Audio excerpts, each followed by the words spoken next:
কাজী অফিসে বসে আছে ভোলা ভালা ক্যাবলা মতো দেখতে একটা ছেলে। ছেলেটির পরনে ঢিলে ঢালা শার্ট, ঢিলে ঢালা ট্রাউজার আর চোখে মোটা ফ্রেমের চশমা, পিঠে একটা কলেজ ব্যাগ, পায়ে কম দামি একটা স্যান্ডেল। দেখলেই যে কে বলবে গ্রামের চাচাতো ভাই। ছেলেটার নাম আয়ান। ওর পাশের চেয়ারে বেশ আয়েসি ভঙ্গিতে পায়ের উপর পা তুলে বসে আছে একটি মেয়ে। মেয়েটার পরনে একটা টপস, জিন্স আর গলায় একটা স্কার্ফ। চুলগুলো পনিটেল করে বাঁধা, চোখে ব্ল্যাক সানগ্লাস। দেখলেই বোঝা যায় কোনো বড়লোক ঘরের আদরে দোলালি। মেয়েটার নাম নদী। নদী আর আয়ানের চেয়ারের চারপাশে আরো দুইটা ছেলে আর দুইটা মেয়ে দাঁড়িয়ে আছে। ছেলে মেয়ে চারজন নদীর বন্ধু বান্ধব। ওদের নাম আশিক, রাজ, প্রিয়া আর দীপা। আপু, ও আপু, বল। আমাকে এমন কমজোর পেয়ে আমার সাথে আপনি এমন জোর জবরদস্তি করতে পারেন না। আর কিছু বলবি? দেখুন, আপনি কিন্তু কাজটা ভালো করছেন না। এভাবে জোর করে কেউ কাউকে বিয়ে করে? জোর তো করতে চাইনি, ভালোভাবেই তো তোকে প্রস্তাব দিলাম, তুই নিজেই তো মানলি না। কত বড় সাহস তোর আমাকে রিজেক্ট করিস। রিজেক্ট শব্দটা এই নদীর ডায়েরিতে নেই, বুঝলি? আপনি আমার থেকে বয়সে 4 বছরের বড়। আপনার সাথে কি আমার প্রেম করা সাজে বলুন তো? আমি তো ভালোভাবেই আপনার প্রেমের প্রস্তাব রিজেক্ট করেছি। বড় হয়েছি তো কি হয়েছে শুনি? তুই আমার প্রেমের প্রস্তাব রিজেক্ট করেছিস, তাই আমি এখন তোকে বিয়ে করব, অ্যান্ড ইটস ফাইনাল। আমাকে রিজেক্ট করার ফল এবার তুই টের পাবি। আপু, আপনি কিন্তু এবার বাড়াবাড়ি করছেন। বিয়ে নিয়ে কাউকে জোর করা উচিত না। কেন? তখন আমাকে কি বলেছিলি মনে নেই? আমি গুন্ডি, আমার মতো গুন্ডি মেয়ে কখনো বিয়ে হবে না। এখন দেখ বিয়ে হয় কিনা। নদীর কথা শুনে আয়ান ভয়ে দুটো ঢেকুর গেল। মনে মনে নিজেকে গালি দিতে থাকে নিজের করা বোকামির জন্য। আয়ানের মনে পড়ে কিছু সময় আগের ঘটনা, যখন ও কলেজ থেকে বেরিয়ে মেসে যাচ্ছিল। এই চিকনা, এদিকে শোন। খবরদার আয়ান, ওই মেয়ের ডাকে সাড়া দেওয়া তো দূরের কথা, ওর দিকে তাকাবিও না, কেননা কোনো না কোনো ফাইলেও ফেলে দেবে তোকে। তোর, তুই যে কি বলিস না। উনি সিনিয়র আপু, হয়তো কোনো প্রয়োজনে আমার মতো জুনিয়রকে দরকার তাই ডাকছে। প্রয়োজন না, ঘোড়ার ডিম। তুই চিনিস না ওই মেয়েকে, বড়লোক বাপের বিগড়ে যাওয়া গুন্ডি মেয়ে। এই চিকনি চামেলি, তোকে যে ডাকছি শুনতে পাচ্ছিস না নাকি? আমাকে কিছু বলছেন? হ্যাঁ, তোকেই বলছি। জি বলুন। দেখ, আমি কথাও তো পেঁচাতে পছন্দ করি না। তোকে আমি অনেকদিন ধরে দেখছি, তোকে আমার ভালো লাগে। আজকে থেকে আমার বয়ফ্রেন্ড হয়ে যা। ছি ছি, এসব কি বলেন আপনি আপু? আপনি আমার থেকে 4 বছরের বড়। আমি কিভাবে আপনার বয়ফ্রেন্ড হব? তা আমি জানি না। তোকে আমার পছন্দ হয়েছে, মানে তোকে আমার সাথে প্রেম করতেই হবে। বললেই হয়ে গেল নাকি? প্রেম কি হাতের মোয়া নাকি? আপনি আমার বড়, আপনার সাথে প্রেম অসম্ভব। আমার কাছে অসম্ভব বলে কিছুই নেই। আমি যখন বলেছি তোকে আমার সাথে প্রেম করতে হবে, মানে করতে হবে। রিজেকশন জিনিসটা আমার একদম পছন্দ না, বুঝলি? তাই ভুলেও আমাকে রিজেক্ট করার দুঃসাহস দেখাস না, ফল ভালো হবে না। তো আপনি কি এখন জোর করে প্রেম করবেন নাকি? আজব। দরকার পড়লে তাই করব। দেখুন আপু, এসব গুন্ডামি বাদ দেন। এসবের জন্য প্রেম তো দূর, দেখবেন আপনার কখনো বিয়েও হবে না। কি বললি তুই? তোর এত সাহস, তুই আমাকে গুন্ডি বলিস আর বলিস আমার বিয়ে হবে না? এই আমার বিয়ে হবে কিনা দেখবি তুই? বল, দেখবি? না মানে আমি ওইভাবে বলতে চাইনি। বলতে চাসনি কিন্তু বলেছিস তো। এবার আমি তোকে দেখাবো আমার বিয়ে হয় কিনা। বিয়ে তো আমার হবেই। তোর সাথে প্রেম না, এবার আমার বিয়ে হবে তোর সাথে। চল কাজী অফিসে চল। মগের মূল্যক নাকি? আমি কোথাও যাব না। তুই যাবি, তোর ঘাড়ও যাবে। চল বলছি। না, যাব না। তাহলে তোকে তুলে নিয়ে যাব। এই আশিক রাজ এটাকে কোলে তুলে নিয়ে আমার গাড়িতে বসা। দেখিস যেন পালাতে না পারে। আর প্রিয়া আর দীপাকে কল দিয়ে কাজী অফিসে আসতে বল, ওরা বিয়ের সাক্ষী দেবে। নদীর কথা মতো আশিক আর রাজ মিলে আয়ানকে জোর করে গাড়িতে তোলে। আয়নের বন্ধু রাফি অবস্থা বেগতিক দেখে সেখান থেকে কেটে পড়ে। আয়নকে নিয়ে ওরা সোজা কাজী অফিসে এসে পৌঁছায়। কাজী অফিসের বাইরে প্রিয়া আর দীপা আগে থেকে ওদের জন্য অপেক্ষা করছিল। তারপর ওরা এখন কাজের সামনে বসে আছে। আয়ান এসব ভাবনাতেই ডুবেছিল, তখনই নদী ওর মুখের সামনে তুড়ি বাজিয়ে বলে, কিরে, তুই কি বিয়ের আগেই বাসরের কল্পনা শুরু করে দিয়েছিস? নদীর কথা শুনে বাকিরা জোরে হেসে দেয়। দেখুন আপু, আমি যদি কোনো ভুল করে থাকি তাহলে সরি। আমাকে ক্ষমা করে দিন, কিন্তু প্লিজ আমার এত বড় ক্ষতি করবেন না। তুই তো এমন ভাবে বলছিস মনে হচ্ছে আমি তোকে ধর্ষণ করছি। ছি ছি, এমন কোথায় বললাম? দেখুন, বিয়ে অনেক বড় একটা ব্যাপার, জোর করে এটা হয় না। আমি আপনার সাথে বেয়াদবি করেছি, তার জন্য আমি দুঃখিত। আপনি যা করতে বলবেন আমি তাই করব, কিন্তু তাও এমন একটা কাজ করবেন না দয়া করে। এভাবে জোর করে সবকিছু হয় না। আমি এখন আর কোনো কথা শুনতে রাজি না। বিয়ে আমাদের হবে, তাতে তুই রাজি থাক বা না থাক। লাগলে জোর করে বিয়ে করব তোকে। কাজী সাহেব বিয়ে পড়ানো শুরু করুন। অসম্ভব, আমি কিছুতেই বিয়ে করব না আপনাকে। আয়ানের জেদ দেখে নদী রেগে যায় ও আয়ানের কানের কাছে মুখ নিয়ে আয়ানকে ভয় দেখাতে বলে। শোন, তুই যদি আর একবার সিন ক্রিয়েট করিস না, তো এই যে আমার বন্ধু আশিক আর রাজকে দেখছিস, ওদের বলবো তোকে মেরে তোর লাশ টুকরো টুকরো করে যেন নদীতে ভাসিয়ে দেয়। ওরা কিন্তু এইসব কাজে এক্সপার্ট, বুঝেছিসই তো। বড়লোক বাড়ির ছেলে, ওরা এমন কয়েকটা খুন গুম করলেও কেউ ওদের ধরতে পারবে না। আয়ান এমনিতেই অনেক ভীতু স্বভাবের একটা ছেলে, তার উপর নদীর এমন কথা শুনে ও আরো ভয় পেয়ে যায়। ও নদীর কথা বিশ্বাস করে নেয়। ভয়ে ভয়ে আশিক আর রাজের দিকে তাকিয়ে দেখে ওরা দুজনও ওর দিকে তাকিয়ে আছে। আয়ান সাথে সাথে চোখ ঘুরিয়ে নেয়। আয়ানের আচরণ দেখে নদী বুঝতে পারে আয়ান ভয় পেয়েছে, তাই ও বলে, বল এবার কি চাস তুই? আমাকে বিয়ে করবি নাকি মরবি? আর হ্যাঁ, মরার পরে তোর লাশও কিন্তু কেউ খুঁজে পাবে না। না, করব। আমি বিয়ে করব আপনাকে। এই তো গুড বয়ের মতো কথা। কাজী সাহেব, পাত্র পাত্রী দুজনেই রাজি, আপনি বিয়ে পড়ানো শুরু করুন। নদীর কথা মতো কাজী বিয়ে পড়ানো শুরু করে দেয়। নদী তো কাজীর বলার সাথে সাথেই কবুল বলে দেয়, কিন্তু আয়ান একটু গইগাই করে তারপর কবুল বলে। শত হলেও জানের ভয় সবারই আছে, আর তখন নদীর বলা কথাতে আয়ান প্রচুর ভয় পেয়েছে, তাই কবুল বলে দেয়ও। তো চিকনা তাহলে এখন থেকে আমার বর। কি চিকনা, দেখলি তো এই গুন্ডা আমির বিয়ে হয় কিনা? আরে মুখটা কেমন প্যাঁচার মতো করে রেখেছিস কেন? একটু হাস। আমার তো তোর সাথে বিয়ে হয়েছে, তার মানে এখন তুই আমার বর। তোর বাড়ি আমার শ্বশুর বাড়ি। এই আমাকে আমার শ্বশুর বাড়ি নিয়ে যাবি না? আপনার কোনো শ্বশুর বাড়ি নেই? শ্বশুর বাড়ি নেই মানে কি? মানে হলো আমি অনাথ, আমি মেসে থাকি, তাই আমার নিজস্ব কোনো বাড়ি নেই। আর আমার বাড়ি নেই মানেই তো আপনারও শ্বশুর বাড়ি নেই। ও আচ্ছা, তা তোমার গ্রামের বাড়ি নেই? তোমার দাদির বাড়ি নেই? আছে তো। আমার আব্বু আম্মু বেঁচে থাকতে কোথায় থাকতো? শহরে ভাড়া থাকতো? না, গ্রামে আমার দাদা বাড়ি থাকতো। আমার আব্বু আম্মু আমি অনেক ছোট থাকতে মারা গেছে। তারপর আমি আমাদের সেই ঘরে থাকতাম, কাকাদের সাথে জমির কাজ করে দিতাম। ওরা আমাকে তার বিনিময়ে খাবার দিত। তারপর তো পড়ালেখার জন্য শহরে চলে আসলাম, আর এখন টিউশনি করে নিজের খরচ চালাই, আর একটা মেসে থাকি। তো তোমার দাদার সম্পত্তির ভাগ তোমার আব্বু পায়নি? কি জানি, কাকা কাকি তো বলে আব্বু সম্পত্তি তাদের কাছে বিক্রি করে দিয়েছিল। তোমাদের গোড়াতেই গলদ, যা বুঝলাম আর কি। মানে? মানে মানকচু যা খেলে গলা চুলকায়। আচ্ছা শোনো, তুমি যেহেতু আমার বর, আমি যতই তোমার বয়সে বড় হই না কেন, এখন থেকে তোমাকে আর তুই তুকারি করবো না। বিশেষ করে মানুষের সামনে তো না, এটা খারাপ দেখা যায়। যাক, তাহলে একটু সুবুদ্ধি হয়েছে। কিছু বললে? কই না তো। তুমি এখন থেকে আর মেসে থাকবে না। তাহলে কি রাস্তায় থাকবো? কথা শেষ করার আগে এত পকর পকর করো কেন? আগে আমাকে পুরো কথা তো শেষ করতে দাও। আচ্ছা বলুন, মেসে থাকবো না তো কোথায় থাকবো আমি? তোমার শ্বশুর বাড়িতে, মানে আমার বাড়িতে। আমার হয়তো শ্বশুর বাড়ি নেই, কিন্তু তোমার তো আছে। শ্বশুর বাড়ি ছেড়ে তুমি কেন মেসে কষ্ট করে থাকবে? না না, তা হয় না। লোকে বলবে আমি শ্বশুর বাড়িতেই ঘর জামাই থাকছি। লোকে বাল বলবে, কে কি বললো না বললো তাতে তোমার এত কি? হ্যাঁ, আসুক না কেউ কিছু বলতে, তারপর মজা বুঝিয়ে দেবো একদম। এসব কেমন ভাষা? হ্যাঁ, আপনি গালি দিলেন কেন? কোথায় গালি দিলাম? ওই যে বাল বললেন, ওটাও তো একটা গালি। হ্যাঁ, তো কি হয়েছে? আমি এমনই, বুঝলে। এখন চলো আমার সাথে। কোথায়?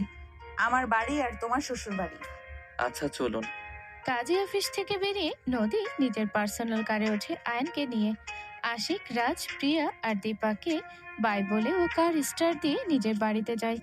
নদীর বাড়িটা অনেক বড়, বাড়ির বাইরে বিশাল বাগান, সেখানে শুধুই ফুল গাছে ভর্তি। আয়ান এক মনে বাগানের দিকে তাকিয়ে থাকে। ফুল গাছের পাশে একটা দোলনা আর বিপরীত পাশে সুইমিং পুল। আয়ান মুগ্ধ হয়ে চারপাশ দেখতে থাকে। এত সুন্দর বাড়ি ও আগে কখনো দেখেনি। আয়ানকে নিয়ে বাড়ির ভিতরে প্রবেশ করতে একজন মিডিয়াম বয়সের মহিলা ওদের সামনে এসে দাঁড়ায়। মহিলাটি আয়ানকে দেখতে থাকে। মহিলার পরনে ভারী জামদানি শাড়ি আর গলায় মোটা মোটা স্বর্ণের গয়না, মুখে এক গাদা মেকআপ ঠাসা। মহিলাটি নদীর সৎ মা হয় সম্পর্কে। এভাবে হা করে ওর দিকে তাকিয়েছেন কেন? মুখটা বন্ধ করুন, নয়তো মাছি যাবে। এই ছেলেটা কে? সেটা আমি আপনাকে বলতে বাধ্য নই। নদী মহিলাটিকে সম্পূর্ণভাবে ইগনোর করে আয়নের হাত ধরে ওকে নিয়ে বাড়ির ভিতরে ঢুকে যায়। দাদি, বড় মা কোথায় তোমরা? তাড়াতাড়ি এসো, তোমাদের জন্য সারপ্রাইজ নিয়ে এসেছি আমি। নদীর চিৎকার শুনে রান্নাঘর থেকে ওর মায়ের বয়সী আরেকজন মহিলা বেরিয়ে আসে। তার কিছু সময় পরে সিঁড়ির পাশের একটা রুম থেকে একজন বৃদ্ধা বেরিয়ে আসে। কি রে মেয়ে, এমন ভাবে চেঁচামেচি করছিস কেন? কেউ মারলো টারলো নাকি? বুড়ি, সবার আগে তো তোমার সিরিয়াল। তুমি কবে টপকাবে বলো তো? আমার দাদাটা তোমার জন্য সেই কবে থেকে অপেক্ষা করছে, আর তুমি বুড়ি যাওয়ার নামই নিচ্ছ না। ছি ছি নদী, এসব কেমন কথাবার্তা? দাদিকে কেউ এভাবে বলে? হয়েছে তো বেয়াদবের এক শেষ। ওর থেকে ভালো কিছু আশা করো কিভাবে ভাবি? এই আপনাকে কেউ আমাদের ভেতরে নাক গলাতে বলেছে? সব সময় যেচে পড়ে আমাদের ভেতরে কথা বলতে আসেন কেন, হ্যাঁ? আর আমার দাদিকে আমি যা খুশি বলবো, সেটা আমার আর আমার দাদির ব্যাপার। আপনাকে এই সব নিয়ে মাথা ঘামাতে হবে না। বরং এই মহিলাকে বলে দাও আমার কোনো ব্যাপারে যেন নাক না গলায়। এত বলি তাও লজ্জা হয় না। আহা থাক না মা, চুপ কর। ছোট বউ, তুমি ওর ব্যাপারে কোনো কথা বলবে না। ওর জন্য ওর বাবা কাকা, আমি, ওর দাদি আছি। ওর ভালো মন্দ আমরাই বুঝে নিব। আচ্ছা এবার বলতো, এত হইচই করে ডাকলি কেন? কি সারপ্রাইজ আছে রে? আর এই ছেলেটাই বা কে? তোমার দেওর মানে আমার সো কল্ড বাবা তো আমার বিয়ে দেওয়ার জন্য উঠে পড়ে লেগেছিল। তাই তাকে নিশ্চিত করতে আমি এই ছেলেটা মানে আয়ানকে বিয়ে করেছি। ও তোমাদের জামাই। যাক, এতদিনে একটা কাজের কাজ করলি। তার নাচ জামাই কিন্তু আমার দেখতে বেশ ভালোই। তোর দাদার কাছে আমার আর যাওয়া হবে না বুঝলি। এমন সুন্দর নাচ জামাই রেখে ওই বুড়োর কাছে কে যাবে? অমনি আমার ভোলা ভালা বরটার দিকে নজর দেওয়া হয়ে গেছে, তাই না? শোনো বুড়ি, এক পা তো কবরে, এখন একটু ভালো হও বুঝলে। আমার জামাইয়ের ভাগ আমি কাউকে দেব না। তোমার দাদি আর নাতনিকে পারো বটে। ছেলেটা নতুন এসেছে আমাদের বাড়িতে, কোথায় তাকে কিভাবে আপ্যায়ন করবে সে চিন্তা করবে, তা না নিজেরাই আর কি করে বেড়াচ্ছ। আর এই মেয়ে, তুই আমাকে আগে থেকে বলবি না যে বিয়ে করে জামাই নিয়ে আসবি? এখন আমি ওকে আপ্যায়ন করি কিভাবে বলতো এই সময়? আর আপ্যায়ন, ছেলেটাকে দেখতেই তো কেমন ছোট লোক লাগছে। তার উপর কাউকে কিছু না জানিয়ে বিয়ে করলো। আমি জানতাম এই মেয়ে একদিন এই বাড়ির মান সম্মান সব ডুবাবে। কোথায় আমার ভাইয়ের ছেলে আর কোথায় এই ছেলে? একটা ছোট লোককে বিয়ে করে নিয়ে এসেছে। এই ছেলে, তুমি এখনো দাঁড়িয়ে আছো কেন? বের হও এই বাড়ি থেকে। বড় লোকের মেয়ে দেখে তাকে ভুলিয়ে ভালিয়ে বিয়ে করে নিলে, তাই না? নদীর সৎ মায়ের কথা শুনে আয়ান মাথা নিচু করে ফেলে। দাদি আর বড় মায়ের আচরণে ও ভেবেছিল এবাড়ির সবাই ওকে আপন করে নেবে, কিন্তু নদীর সৎ মায়ের আচরণে ও অনেক কষ্ট পায়। কি হলো, এখনো দাঁড়িয়ে আছো যে? তোমাকে আমি বের হতে বললাম না? এই কথা বলে নদীর সৎ মা আয়নের হাত ধরে ওকে বের করে দিতে যায়।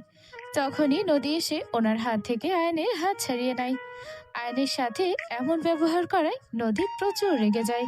ও বলে, আপনার সাহস কিভাবে হয় আমার বরকে এসব বলার? ওকে ছোট লোক বলার আপনি কে? ওকে এই বাড়ি থেকে বেরিয়ে যেতে বলার আপনি কে? আপনি এই অধিকার কে দিয়েছে? ভুলে গেছেন এই বাড়িটা আমার আমার মায়ের সম্পত্তি? আমার বাড়িতে দাঁড়িয়ে আমার বরকে বেরিয়ে যেতে বলেন? আপনার তো সাহস কম না? খবরদার আর কখনো আমার বরকে একটা উল্টাপাল্টা কথা বললে আমি আপনাকে আমার এই বাড়ি থেকে বের করে দিব। তাই নিজের আচরণ আর জবান ঠিক করুন, না হলে এই বাড়ি ছাড়ার জন্য তৈরি থাকুন। আর কি বললেন? আপনার ভাই এই ছেলেকে বিয়ে করব আমি?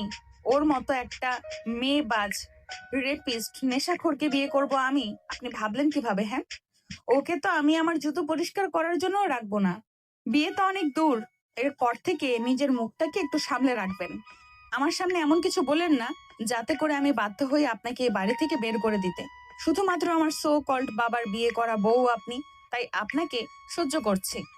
কিন্তু আপনি আপনার সীমা অতিক্রম করলে আপনাকে এই বাড়ি থেকে বের করতে আমি 1 সেকেন্ডও টাইম নেব না। Mind it. তোমাকে সবসময় নদীর ব্যাপারে কথা বলতে কে বলে? হ্যাঁ, এখন শান্তি হলো তো? ভালো খাচ্ছো পড়ছো, সেগুলো নিয়ে খুশি থাকো না। ওর ব্যাপারে কেন কথা বলতে চাও বাপু? এ নদী, দুপুর তো প্রায় হয়ে এলো, নতুন জামাইকে তো আর যাতা খেতে দিতে পারি না। এখানে দাঁড়িয়ে থাকলে আমার সময় নষ্ট হবে। তুই ওকে নিয়ে তোর ঘরে যা, আমি বুয়াকে দিয়ে নাস্তা পাঠাচ্ছি, আর রান্না বান্নাও তো করতে হবে। আরে রিল্যাক্স বড় মা, ওকে আপ্যায়ন তুমি পরেও করতে পারবে। ও এখন থেকে এখানেই থাকবে। এখানে থাকবে মানে? ওর বাবা মা কেউ নেই, গ্রামের বাড়ি আছে কিন্তু সবকিছু ওর কাকার দখলে। ও এখানে মেসে থাকতো আর টিউশনি করে নিজের খরচ চালাতো। এখন আমার বরকে তো আর আমি মেসে থাকতে দিতে পারি না, তাই না? তাই এখন থেকে ও এখানে এই বাড়িতেই থাকবে। এসব আসলে বাহানা, বুঝলে বড় বউ? এই মেয়ে আসলে আমাদের ঘাট থেকে নামতে চায় না, এটাই হলো বড় কথা। বুড়ি, তুমি আগে ঘাট থেকে নামো তো। শালা মরার নামই নেয় না, শুধু সারাক্ষণ আমার পেছনে লাগার ধান্দা। দাঁড়াও দাদা, আমার স্বপ্নে আসলে বলবো, খুব তাড়াতাড়ি যেন তোমাকে নিয়ে যায়। হয়েছে, থামো তো তোমরা। নদী, তুই জামাইকে নিয়ে ঘরে যা, আমি রান্নাঘরে যাই, আমার অনেক কাজ বাকি। নদী আয়ানকে নিয়ে দোতলায় উঠতে থাকে। যাওয়ার আগে পিছনে ফিরে একবার ওর দাদিকে মুখ ভেঙায়। ওর দাদি ওর কাণ্ড দেখে হাসে। নদীর বাবারা দুই ভাই। নদীর বাবা ছোট। এই বাড়িটা নদীর মায়ের ছিল। নদীর মা অনেক বড়লোক বাড়ির একমাত্র মেয়ে ছিল। নদীর নানা মারা যাওয়ার আগে এই বাড়ি নদীর মায়ের নামে লিখে দিয়ে যায়। নদী হওয়ার পরে ওর মা এই বাড়ি ওর নামে লিখে দেয়। নদী যখন ক্লাস 5-এ পড়ে তখন ওর মা ক্যান্সারে আক্রান্ত হয়ে মারা যায়। তারপর থেকে ওর বড় মা আর দাদি ওকে মানুষ করেছে। ওর বড় মা ওকে মায়ের মতো আদর দিয়ে বড় করেন। দাদির সাথে ওর সম্পর্কটা ইয়ার্কি ঠাট্টার। এমনিতে দুজন দুজনকে খুবই ভালোবাসে। নদী যখন জেনে পড়ে তখন ওর বাবা দ্বিতীয় বিয়ে করে। প্রথম প্রথম নদী বিয়েটা মানলেও কিছুদিন পরে বুঝতে পারে এই মহিলা ওকে দেখতে পারে না। ওর বড় মা আর দাদির আড়ালে ওর সাথে খারাপ আচরণ করত। ওকে মারতো, হাত মুচড়ে ধরতো। নদী এসব ওর বাবাকে জানালেও উনি ওর কথা বিশ্বাস না করে ওর সৎ মায়ের কথা বিশ্বাস করতেন। তখন থেকেই বাবার সাথে নদীর একটা মান অভিমানের সম্পর্ক। দুজনের ভিতরে দূরত্ব সৃষ্টি হয়ে যায়। প্রয়োজন ছাড়া কেউ কারোর সাথে কথা বলে না। নদীর বাবা বিজনেসের জন্য ব্যস্ত থাকে সব সময়, তাই উনি নদীকে তেমন সময় দিতে পারেন না। আর নদী তো অভিমান করে ওর বাবার সাথে কথা বলে না। নদী আয়নকে নিয়ে নিজের রুমে আসে। ওর রুমটা খুব গোছালো। রুমের রং থেকে শুরু করে আসবাবপত্র সবকিছুই রঙই কালো। কি চিকনা, তোমার বউয়ের রুম পছন্দ হয়েছে তোমার? হ্যাঁ হয়েছে। শোনো, নিচে আমি যাকে বড় মা বললাম উনি আমার বাবার বড় ভাই, মানে আমার বড় বাবার বউ। আর ওই বুড়িটা হলো আমার দাদি। এরা দুইজন আমাকে অনেক ভালোবাসে, বুঝলে? সেই ছোট থেকে আমাকে আগলে রেখেছে। আর যে কটকটে মহিলাকে দেখলে উনি আমার বাবার দ্বিতীয় বউ। কটকটি মানে? আরে দেখো নাই, বাসার ভেতরেও কেমন কটকটির মতো সেজে থাকে, দেখতেও কটকটি, মনটাও কটকটির মতো শয়তানি দিয়ে ভরা। যাই হোক, ওনার কথায় মাইন্ড করার দরকার নেই। এই বাড়িটা আমার, তাই উনি কি বললো না বললো সেই সব নিয়ে একদম ভাববে না। আর এরপর কখনো তোমাকে কিছু বললে আমাকে জানাবে। ওনার 14 গোষ্ঠীর ষষ্ঠী পুজো করাবো একদম। আপনি এমন কেন? কেমন? এই যে বাইরে থেকে দেখান কত রাগী গুন্ডা টাইপ, আসলে মন থেকে কত নরম। বাবা, জামাই তো দেখি আমার প্রশংসা করে। আর প্রেমে টেমে পড়লে নাকি? না না, কি যে বলেন, আমার দ্বারা প্রেম সম্ভব না। কেন সম্ভব না? মেয়েদের দেখলে আমার শরম করে। তা আমাকে দেখে শরম করছে না? করছে, কিন্তু আপনি তো আমার বউ, তাই একটু কম করছে। তুমি আসলেই একটা ভ্যাবলাকান্ত, বুঝলে? আচ্ছা, তোমার গ্রামের বাড়িতে আত্মীয় কে কে আছে? আমার কাকা কাকি, কাকাতো ভাই দীপু আর কাকাতো বোন দিয়া। দীপু ভাইয়া আমার থেকে 5 বছরের বড়, আর দিয়া আমার 2 বছরের ছোট। শোনো, শ্বশুর শাশুড়ি না থাক, কাকা শ্বশুর কাকি শাশুড়ি তো আছে। আমি তো কালকে তোমার গ্রামের বাড়িতে যাব। কি দরকার ওখানে যাওয়ার? ওরা কেউ ভালো না। ভালো কি খারাপ সেটা পরে দেখবো, আগে যাই তো। তার আগে বিকেলে শপিং এ যেতে হবে। তোমার জন্য জামা কাপড়, প্রয়োজনীয় জিনিসপত্র কিনতে হবে। এখন তুমি শুধু হাত মুখ ধুয়ে এসো, গোসল একেবারে শপিং থেকে এসে করো। আচ্ছা ঠিক আছে আপু। আপু? এই আপু মানে কি? হ্যাঁ, ভুলে গেছো আমি এখন তোমার কি লাগি? Sorry mistake. ঠিক আছে বউ। এই তো গুড বয়, যাও ফ্রেশ হয়ে এসো, খেতে হবে তো। নদীর কথা মতো আয়ান ফ্রেশ হতে চলে যায়। আয়ান বের হতে নদী ওর কাছে এসে ওর চোখ থেকে চশমাটা খুলে ফেলে আর বলে, তোমার কি চোখে সমস্যা নাকি? এমন দাদুদের মতো চশমা পরে থাকো কেন? এমনিতেই পড়ি, চোখে ধুলাবালি যায় তাই। এত ভোলা ভালা হলে কিভাবে চলবে বলো তো? এটা কি 1990 সাল যে এমন সাদা চশমা পরে থাকো? তুমি এখনো ব্যাকডেটেড রয়ে গেছো। তোমাকে মানুষ বানাতে আমার অনেক কষ্ট করতে হবে। কথা বলতে বলতে নদী খেয়াল করে আয়নের ঠোঁটের পাশে ছোট্ট একটা তিল। তিলটা দেখে নদী চুপ করে সেই তিলের উপরে একটা চুমু খায়। তিলটা আয়নের ঠোঁটের একদম কাছে হয়, চুমুটা আয়নের ঠোঁটে লাগে। আয়ন সাথে সাথে চোখ বড় বড় করে নদীর দিকে তাকায়। ভোলা ভোলা ছেলের সিনিয়র গুন্ডি বউ। এভাবে তাকিয়ে আছো কেন? চোখ তো খুলে চলে আসবে। আপনি এটা কি করলেন? কি আবার করলাম? চুমু খেলাম। কেন একটাতে হয়নি? আরেকটা দেবো? ছি ছি, লজ্জা শরম কিছু নাই নাকি? একটা ছেলেকে এভাবে চুমু খেয়ে নিলেন। বর আমার, ঠোঁট আমার বরের, তাতে আমি চুমু খাবো, এতে আবার লজ্জার কি আছে? আমার যখন মন চাইবে আমি চুমু খাবো। শুধু চুমু না, আরো অনেক কিছু করতে পারি। ডেমো দেখবে নাকি? না না, আমি কিছু দেখতে চাই না। আপনি যান, গোসল করতে যান। আহারে আমার লজ্জাবতী জামাই রে, তুমি এত সুইট কেন? হ্যাঁ, মন চাই একদম খেয়ে ফেলি। যাই হোক, থাকো তুমি, আমি গোসল থেকে আসলে আমরা খেতে যাব। কথাটা বলে নদী গোসল করতে চলে যায়। বাসায় সাধারণত নদী লং গেঞ্জি আর প্লাজো পরে, সাথে ওড়না। নদী গোসলে যেতে আয়ান আয়নার সামনে গিয়ে নিজের ঠোঁটের উপর হাত রাখে। একটু আগের ঘটনা মনে করে ও মুচকি হাসতে থাকে। কিছু সময় পরে নদী গোসল থেকে বেরিয়ে আসে। নদীর আসার শব্দ শুনে আয়ান আয়নার সামনে থেকে সরে যায়। নিজের ঠোঁট থেকে হাত সরিয়ে আবারও গম্ভীর হয়ে যায়। নদী এসে হাতে পায়ে লোশন মাখে, তারপর মুখে ময়শ্চারাইজার মাখে। এইদিকে আসো। নয়, আসবো না। আসবো না মানে কি? আমি কি বাঘ না ভাল্লুক যে তুমি কাছে আসলে তোমাকে খেয়ে ফেলবো? আপনি তার থেকেও ভয়ানক। আবার কখন আমার ইজ্জতের দিকে হাত বাড়ান? আপনাকে আমি বিশ্বাস করি না। যা বলবেন দূর থেকেই বলেন। আচ্ছা যাও, প্রমিস করছি কিস দিব না। এখন এইদিকে আসো। নদীর কথা মতো আয়ান ভদ্র ছেলের মতো ওর কাছে যায়। নদী আয়নের মুখে ময়শ্চারাইজার মাখিয়ে দেয় আর বলে, এখন থেকে একটু নিজের যত্ন নাও তো, এমন অগোছালো থেকো না। তুমি নিজেই মানুষকে সুযোগ করে দাও তোমাকে কথা শোনানোর। এখন থেকে একটু স্মার্ট হও, বুঝলে? কেন স্মার্ট না হলে বুঝি আমাকে স্বামী হিসেবে পরিচয় দিতে আপনি লজ্জা পাবেন? আমি গরিব, এটা মানতে বুঝি আপনার কষ্ট হবে? তুমি না একটু বেশি বুঝো, বুঝলে? সম্পর্কে তুমি আমার স্বামী না হলে এখনই কানের গোড়ায় একটা লাগিয়ে দিতাম। তোমাকে স্বামী হিসেবে পরিচয় দিতে লজ্জা লাগলে আমার বাসার সবার সাথে তোমাকে স্বামী হিসেবে পরিচয় করিয়ে দিতাম না। আর তুমি গরিব এটা মানতে কষ্ট হলে এত ঝামেলা করে তোমায় বিয়ে করতাম না। তোমাকে স্মার্ট হতে বলেছি তোমার নিজের জন্য, যাতে করে আমার সৎ মায়ের মতো কেউ তোমাকে কথা শোনানোর সুযোগ না পায়। শালা এক বাচ্চা ছেলেকে বিয়ে করে তো মহাবিপদে পড়লাম। বলি এক বুঝে আরেক। বিয়ে করেছি কোথায় বাচ্চা নিয়ে, নিজের বাচ্চাকে পালবো তা না, এখন দেখছি এই বাচ্চাকে পেলে পোষে আগে বড় করতে হবে। এরপর থেকে বেশি বুঝলে তোমার খবর আছে। এখন খেতে চলো। কথাগুলো বলে নদী রুম থেকে বেরিয়ে যায় খাওয়ার জন্য। আয়ানও ওর পিছু পিছু যায়। নদী আর আয়ান গিয়ে ডাইনিং এ পাশাপাশি দুইটা চেয়ারে বসে। ডাইনিং আগে থেকে বড় মা, দাদি, নদীর সৎ মা আর নদীর সৎ বোন রিয়া ছিল। রিয়া এবার ক্লাস 10-এ পড়ে। বয়সে ছোট হলে কি হবে, এই মেয়ে অনেক পাকা। এই বয়সে যে কতগুলো প্রেম করে বেড়ায় তার কোনো ঠিক নেই। রিয়ার মুখেও এক গাদা মেকআপ আর ঠোঁটে টকটকে লাল কালারের লিপস্টিক দেওয়া। রিয়া এমনিতে দেখতে খুবই সুন্দর, তারপরেও মুখে এরকম মেকআপের প্রলেপ লাগিয়ে রাখে সব সময়। যেমন মা তার ঠিক তেমন মেয়ে। আয়ানকে দেখে রিয়া হা করে ওর দিকে তাকিয়ে থাকে, যেটা আয়ান খেয়াল না করলেও নদীর চোখে পড়ে। নদী মনে মনে রিয়াকে গালি দিতে থাকে। আয়ান যেহেতু নতুন জামাই, তাই ওর জন্য বড় মা অনেক আয়োজন করেছেন। পোলাও, আস্ত মুরগির রোস্ট, আস্ত রুই মাছের বারবিকিউ, চিংড়ি মাছের মালাইকারি, ইলিশ মাছ ভাজা, গরুর মাংস, খাসির মাংস, আরো অনেক কিছু। পুরো টেবিল জুড়ে আছে নানা রকমের খাবার।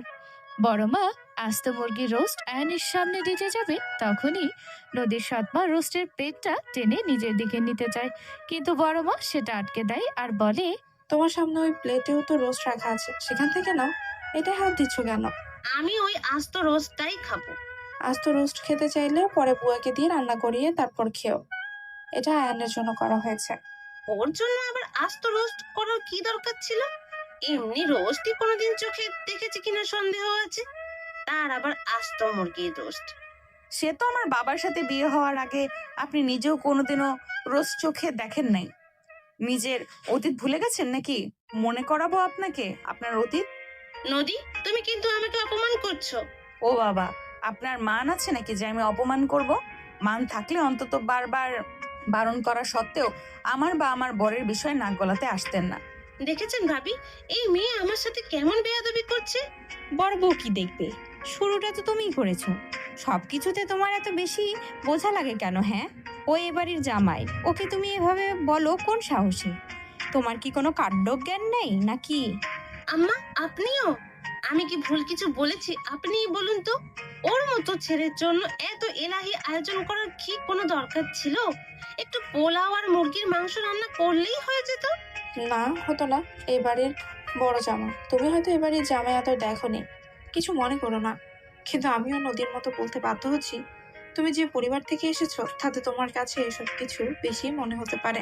তোমাদের পরিবার তো আর জামাইকে এমন আদর আপ্যায়ন করার সামর্থ্য নেই, তাই না? কিন্তু এই বাড়িতে জামাইকে এভাবে আপ্যায়ন করা হয়। সমসম্পদার জন্য আজ তো খাসি রান্না করা হয়নি, না হলে সেটাও করতাম। আসলে একটা কথা কি জানো তো, যে যেমন দেখে বড় হয়, তার সামনে বেশি কিছু হলে তার অবস্থা তোমার মতোই হয়। এখন তুমি এ বাড়ির বউ, তাই নিজের মেন্টালিটিটা পরিবর্তন করো। নদীর সৎ মা খুব গরিব ঘরের মেয়ে ছিল। ওনার বাবা একজন রিক্সা চালক ছিলেন। অনেক গরিবীভাবে ওনাদের দিন কাটতো। নদীর বাবা ওদের কষ্ট দেখে নদীর সৎ মাকে বিয়ে করে আনেন। নিজের জালে নিজেই ফেঁসে যাওয়ায় নদীর সৎ মায়ের মুখ অপমানে থমথমে হয়ে যায়। উনি খাবার টেবিল থেকে উঠে নিজের ঘরে চলে যান। ওনার যাওয়া দেখে কেউ ওনাকে আটকায় না। রিয়া অবশ্য একবার বলে, মাম্মি, কই যাচ্ছ? আরে খাবারটা তো শেষ করে যাও। তোমার মাম্মির ইগো হার্ট হয়েছে, তাই না? খেয়ে চলে গেছে মনে হয়। তুমি নিজের খাবার শেষ করো। রিয়া আর কোনো কথা না বলে নিজের খাবার খেতে থাকে আর বারবার আর চোখে আয়নের দিকে তাকাতে থাকে। বড় মা আস্ত মুরগির রোস্টটা আয়নের সামনে রেখে বলে, নাও, খাওয়া শুরু করো। এত বড় রোস্ট আমি একা কিভাবে খাবো? আমি এমনিতেই বেশি খেতে পারি না। এত কিছুর আয়োজন করার দরকার ছিল না। দরকার ছিল কি ছিল না তা নিয়ে তোমার মাথা ঘামাতে হবে না। এখন খাওয়া শুরু করো তো।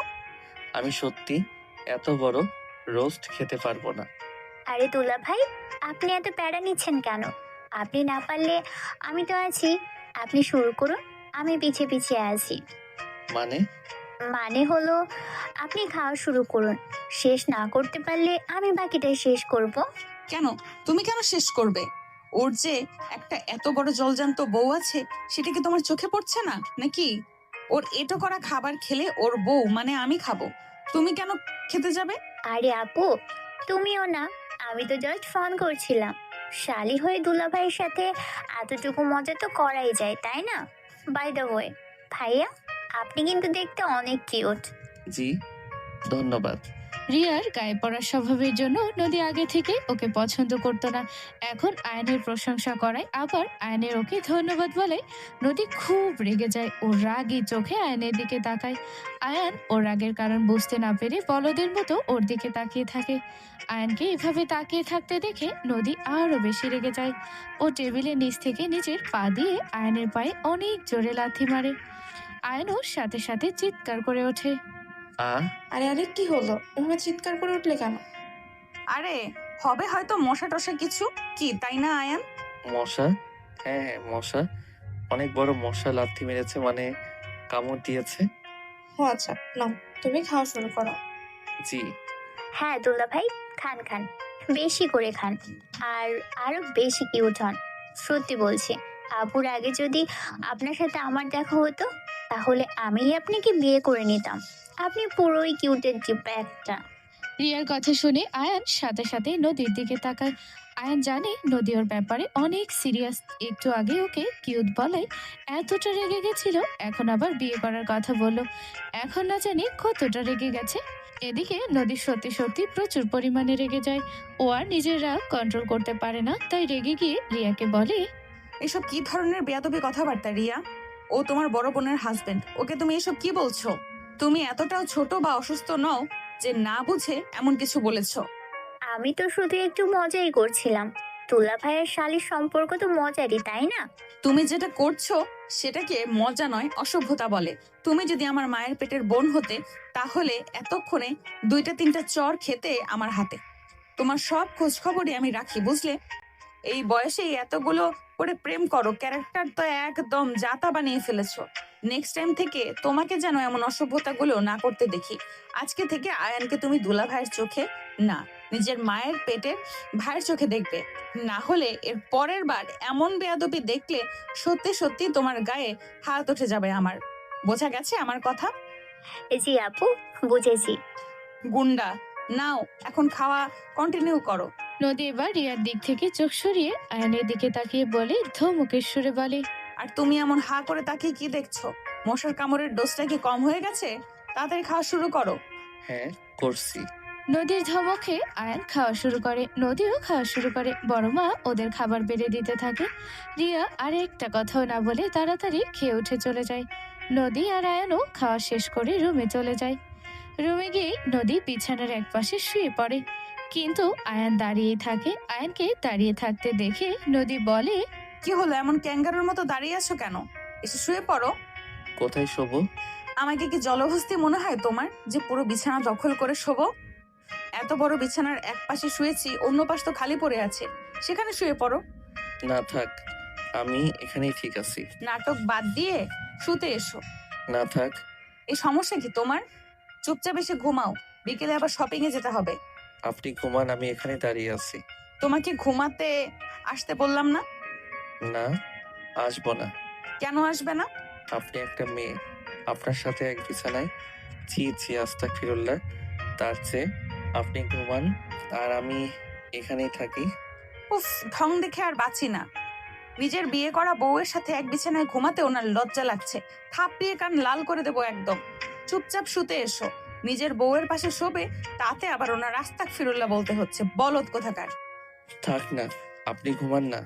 কি থাকবে? হ্যাঁ আয়ান, আমি যদি এখন উঠি তাহলে কিন্তু তোমার অবস্থা খারাপ হয়ে যাবে, বলে দিচ্ছি। সে আপনার যা মন চাই করুন, তাও আমি আসবো না। তোমাকে না বললাম আমরা এখন বিবাহিত, একসাথে একই বিছানায় শুলেও পাপ নেই। সেটা তো ঠিক আছে, কিন্তু কিন্তু কি? আপনাকে আমি বিশ্বাস করি না। যদি আগের দিনের মতো আবারও আবারও কি? আবারও যদি আমার ইজ্জতের উপরে হামলা চালান। ইজ্জতে হামলা চালানোর কি আছে? হ্যাঁ, তুমি আমার বর, আমাদের সম্পর্কটা হালাল সম্পর্ক। তোমাকে যে আমি কিস দিয়েছি তাতে কোনো পাপ নেই, উল্টো সোয়াব আছে। আর যদি তার চেয়ে বেশি কিছু করি তাতেও পাপ নেই, বুঝলে? শালা আমার কি এক কপাল, বিয়ে করেছে এক আনরোম্যান্টিককে। যা ওর করার কথা তা আমাকে শিখিয়ে দিতে হচ্ছে। আমি আসলে জীবনে কখনো কারোর সাথে প্রেমও করি নাই, তো তাই আমার একটু লজ্জা বেশি। লজ্জা বাইরের মেয়েদের বেলায় পাবে, আমার সামনে এমন লজ্জা পেলে ধরে দেব এক আছাড়। এখন এসো, শত দেখি। আয়ান ভদ্র ছেলের মতো নদীর পাশে গিয়ে একদম টান টান হয়ে শুয়ে পড়ে। নদী আয়ানের বুকের উপর নিজের মাথা রাখে। আয়ান কি করবে বুঝতে পারে না, নদীকে সরিয়েও দিতে পারে না। মনে মনে ওর কাছেও ব্যাপারটা ভালো লাগে। নদী আয়ানকে শক্ত করে জড়িয়ে ধরে। কিছু সময় পরে আয়ান খেয়াল করে নদীর শ্বাস প্রশ্বাস ঘন হয়ে এসেছে। নদী গভীর ঘুমে তলিয়ে গেছে। আয়ান কিছু সময় একভাবে নদীর দিকে তাকিয়ে থাকে, তারপর অনেক সাহস করে নদীর কপালে একটা কিস করে। আয়ান কিস দেওয়ার সাথে সাথে নদী চোখ বন্ধ করে মুচকি হাসতে থাকে। নদীকে হাসতে দেখে আয়ান বুঝে যায় নদী ঘুমায়নি, ঘুমানোর নাটক করছিল শুধু। আয়ান লজ্জায় দূরে সরে যেতে চায়, কিন্তু নদী আয়ানকে আরো শক্ত করে জড়িয়ে ধরে বলে, হয়েছে, এত লজ্জা পেতে হবে না, আমি কিছু মনে করিনি। আমার তো আরো ভালো লেগেছে যে আমার লজ্জাপতি জামাইয়ের লজ্জাটা একটু কমেছে। একটা জিনিস চাইবো, দিবা? পারলে দিব। বলে কি জিনিস? আগে আমাকে আপনি বলা বন্ধ করো। বলেছি না আমাকে তুমি করে বলবে? আচ্ছা ঠিক আছে, বলো কি চাও। তখন তো আমি ঘুম ভেঙে কিস দিলে, এখন একটা কিস দাও না প্লিজ। না মানে প্লিজ আয়ান, আমি তোমার বউ, আমার প্রাপ্য এর চেয়েও বেশি। সেখানে এই সামান্য চাওয়াটুকু তুমি পূরণ করতে পারছো না। নদীর কথা শুনে আয়নের নিজেরও খারাপ লাগে। ও সব লজ্জা ফেলে নদীর কপালে একটা কিস দেয়, তারপর নদীর চোখের দিকে তাকিয়ে থাকে। হুট করে আয়নের কি হয় ও বুঝতে পারে না। ও নদীর ঠোঁটে নিজে ঠোঁট দিয়ে কিস করতে শুরু করে। নদী প্রথমে অবাক হলেও পরে নিজেও আয়নের সাথে তাল মিলিয়ে কিস করে। আনন্দে নদী কান্না করতে থাকে, তবে কোনো শব্দ করে না, বরং নীরবে। নদীর চোখ গড়িয়ে পানি পড়তে থাকে। আয়ন হঠাৎই কিস করা থামিয়ে নদীর দিকে তাকায়। নদীর চোখে পানি দেখেও সোজা হয়ে শোয়। তারপর বলে, আই এম সরি, তোমার পারমিশন ছাড়া তোমাকে লিপ কিস করা আমার উচিত হয়নি। আমি বুঝতে পারিনি তুমি কষ্ট পাবে। প্লিজ কান্না করো না। থুর পাগল, তোমাকে কে বললো আমি কষ্ট পেয়েছি? কষ্ট পাওনি তাহলে কান্না কেন করছো? এটা আনন্দের কান্না, বোকা ছেলে, তুমি বুঝবে না। তার মানে তোমার খারাপ লাগেনি, ভালো লেগেছে? সবকিছু কি মুখে বলে দিতে হয় নাকি? কিছু জিনিস বুঝে নিতে হয়। কথাটা বলে নদী লজ্জায় মুখ অন্যদিকে ঘুরিয়ে নেয়। আয়ান যেহেতু একটু হাবাগোবা, তাই ও প্রথমে নদীর কথা বুঝতে পারে না, কিন্তু পরে যখন বুঝতে পারে তখন নদীকে নিজের দিকে ফিরিয়ে নেয়। নদী সবসময় মুখে পটর পটর করলেও আজকে লজ্জায় চোখ তুলে তাকাতে পারে না। আয়ান নদীকে নিজের কাছে টেনে নেয়। তারপর নদীর কপাল, গাল সব জায়গায় কিস করতে থাকে। নদীর লজ্জায় আয়নের বুকে মুখ লুকায়। আয়ন নদীকে আরো গভীরভাবে আদর করতে থাকে। নদীও আয়নের আদর উপভোগ করতে থাকে। ওরা হারিয়ে যায় ভালোবাসার এক অন্য জগতে। এবার হ্যাপি তো তুমি? জানি না। এই তুমি লজ্জা পাচ্ছ? তোমার মতো মেয়ে লজ্জা পাচ্ছে? তো পাবো না নাকি? হতে পারে আমি একটু রাগী, বদমেজাজি, গুন্ডি টাইপ, কিন্তু তার মানে তো এই না যে আমি লাজ লজ্জাহীন। আচ্ছা, একটা মজার কথা বলি। বলো। সবার হয় বাসর রাত, আর আমাদের হলো বাসর দিন। তুমি একটা মজার কথা শুনবে? হুম, বলো। আমার লজ্জাপতি জামাইয়ের লজ্জা কেটে গেছে। সে এখন খুব রোমান্টিক হয়ে গেছে। ভোলা ভালা ছেলের সিনিয়র গুন্ডি বউ। যা বাবা, নিজেই আনরোমান্টিক বলে বলে পাগল করে দিয়ে এখন নিজেই আবার এমন বলছে। ঠিক আছে, আমি তাহলে আবার আগের মতোই হয়ে যাব। আরে না, আমি তো মজা করছিলাম। চলো ফ্রেশ হয়ে নাও, তারপর শপিং এ যাব। দুজনে খুনসুটি করতে করতে উঠে ফ্রেশ হয়ে নেয়। তারপর শপিং মলে যায় শপিং এর জন্য। নদী আয়নকে অনেকগুলো শার্ট, টি শার্ট, প্যান্ট কিনে দেয়। সবগুলোই অনেক দামি আর মডার্ন। আয়ান প্রথমে নিতে চায় না, কিন্তু নদী জোর করেই কিনে দেয়। ড্রেস কেনা হলে নদী আয়নকে নিয়ে একটা জেন্টস সেলুনে ঢোকে। প্রথমে আয়নের হেয়ার স্টাইল চেঞ্জ করে। আয়ান এমনিতেই দেখতে অনেক সুন্দর, নতুন হেয়ার স্টাইল এরপরে ওকে দেখতে আরো হ্যান্ডসাম লাগে। নদী আয়নকে কতগুলো সানগ্লাসও কিনে দেয়। তারপর একটা চেঞ্জিং রুমে ঢুকে আয়নের পরে থাকা জামা কাপড় চেঞ্জ করিয়ে নতুন কেনা একটা প্যান্ট আর একটা টি শার্ট পরায়। আয়নের সাদা গোল ফ্রেমের চশমা পাল্টে একটা ব্ল্যাক সানগ্লাস পরায়। নতুন লুকে আয়নকে দেখতে অনেক সুন্দর লাগছিল। নদী হা করে কিছু সময় আয়নের দিকে তাকিয়ে থেকে বলে, মাশাল্লাহ, আমার বরটাকে কত হ্যান্ডসাম লাগছে। তোমাকে তো কালো কালির ফোঁটা দিতে হবে, কেন? না হলে তো বাইরে পেতনিগুলো নজর দেবে। আর আমি থাকতে আমার বরের ওপর কারণ নজর লাগবে, সেটা তো হতে দেওয়া যায় না, তাই না? এইখানে পেতনি আছে নাকি? হুম, আছে তো। আশেপাশে কতগুলো ঘুরছে। নদীর কথা শুনে আয়ান ভয় পেয়ে যায়। ও চোখ বড় বড় করে আশেপাশে পেতনি খুঁজতে থাকে, কিন্তু মানুষজনের ভিড়ে কোনো পেতনি খুঁজে পায় না। আয়ানকে এভাবে আশেপাশে বারবার তাকাতে দেখে নদী বলে, কি খুঁজছো তুমি? তুমি না বললে আশেপাশে অনেক পেতনি আছে, তাদেরকেই খুঁজছি। যদি ঘাড় মটকে দেয়? আরে পাগল, আমি তো ওই পেতনির কথা বলি নাই। আমি পেতনি বলতে মেয়েগুলোকে বুঝিয়েছি যারা তোমার দিকে তাকাবে। ও আচ্ছা, তো সেটা খুলে বলবে না? আমি কতটা ভয় পেয়ে গেছিলাম। তোমাকে বদল শুধু শুধু বলিনি, কাজই করো এক একটা বলদের মতো। মানে? মানকচু যা খেলে গলা চুলকায়। এখন চলো, বাসায় চলো। কালকে তোমার গ্রামের বাড়িতে যাব, ওখানে অনেক দেনা পাওনা বাকি আছে। নদীর কথার মানে আয়ান কিছু বুঝতে পারে না, তবে কোনো প্রশ্নও করে না। ওরা দুজন বাসায় চলে আসে। বাসায় এসে ডিনার করে ঘুমাতে চলে যায়। ঘুমানোর আগে দুজনে একজন আরেকজনকে জড়িয়ে ধরে কপালে আর ঠোঁটে কিস দিয়ে ঘুমায়। সকালে উঠে গোসল করে নদী একটা থ্রি পিস পরে রেডি হয়ে নেয়। আয়ানও কালকের কেনা নতুন শার্ট প্যান্ট পরে রেডি হয়ে যায়। তারপর লাগেজে নিজেদের কাপড় চোপড় আর প্রয়োজনীয় জিনিসপত্র গুছিয়ে নিয়ে আয়নের গ্রামের বাড়ির উদ্দেশ্যে রওনা দেয়। ওদের গাড়ি নিয়ে একদম আয়নের চাচিদের দরজার সামনে থামে। এত বড় প্রাইভেট কার দেখে আয়নের চাচি চাচা সবাই অবাক হয়ে যায়। তার থেকে বেশি অবাক হয় যখন দেখে গাড়ি থেকে আয়ন বের হচ্ছে। আয়নকে নতুন লোকে এত দামি গাড়িতে দেখে ওনাদের চোখ ছানা বড়া হয়ে যায়। এই, এটা কি আমাদের আয়ান নাকি আমি ভুল দেখছি? তুমি ঠিকই দেখেছো, এটাই আমাদের আয়ান। কিন্তু ও এত ভাবসাব শিখলো কোথা থেকে? শুধু কি ভাবসাব, দেখছো না কত দামি দামি কাপড় পরেছে, কত দামি গাড়িতে চড়ে এসেছে। আচ্ছা, ও কি লটারি পেয়েছে নাকি শহরে গিয়ে? পেলেও পেতে পারে, বুঝলে? ইস, কেন যে ওর সাথে যোগাযোগ বন্ধ করে দিলাম। আজকে ওর সাথে ঠিকমতো যোগাযোগ থাকলে এসব কিছু আমাদেরও হতো। এখন যখন ও নিজে থেকে এখানে এসেই পড়েছে, তখন চেষ্টা করতে হবে ওকে পটিয়ে যদি কিছু আদায় করা যায়। কি বলো? হ্যাঁ, ঠিক বলছ। ওর ভালো মতো যত্নটি করো। মনে রেখো, ও কিন্তু এখন সোনার ডিম পাড়া হাঁস। কিন্তু ওর সাথে ওই মেয়েটাকে।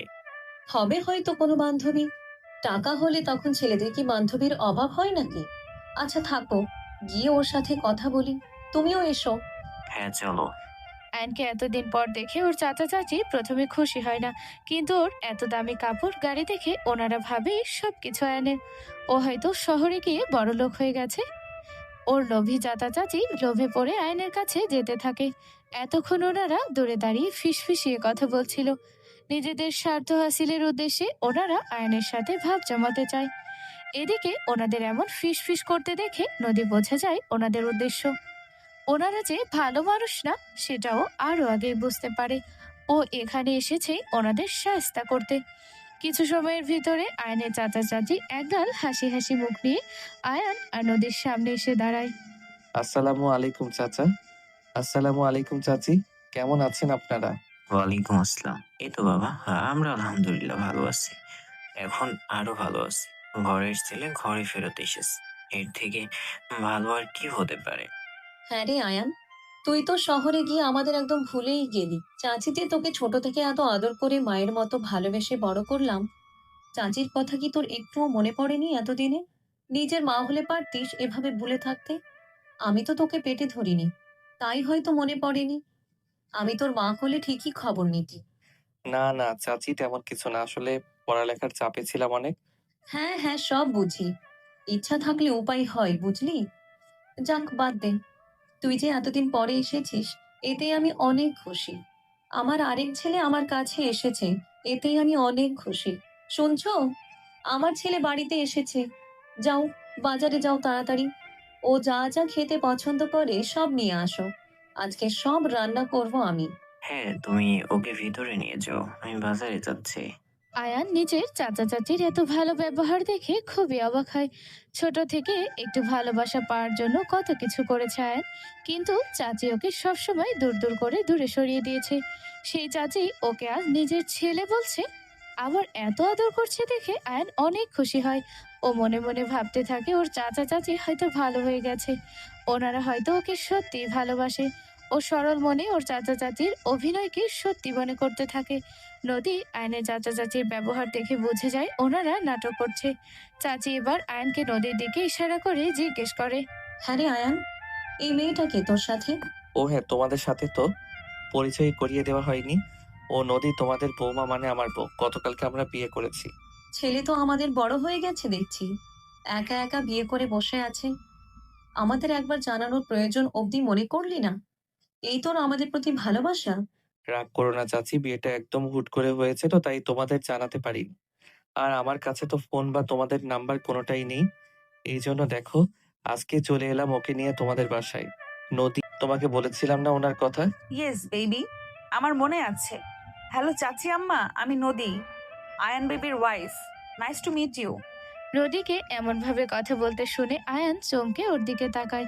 আয়নের চাচিও মনে মনে অখুশি হয়। উনি নিজের মনে নিজেকে বলে, এ আবার কেমন অসভ্য মেয়ে, চাচি শাশুড়িকে সালাম তো দিলই না, উল্টো বরকে বেবি বেবি করছে।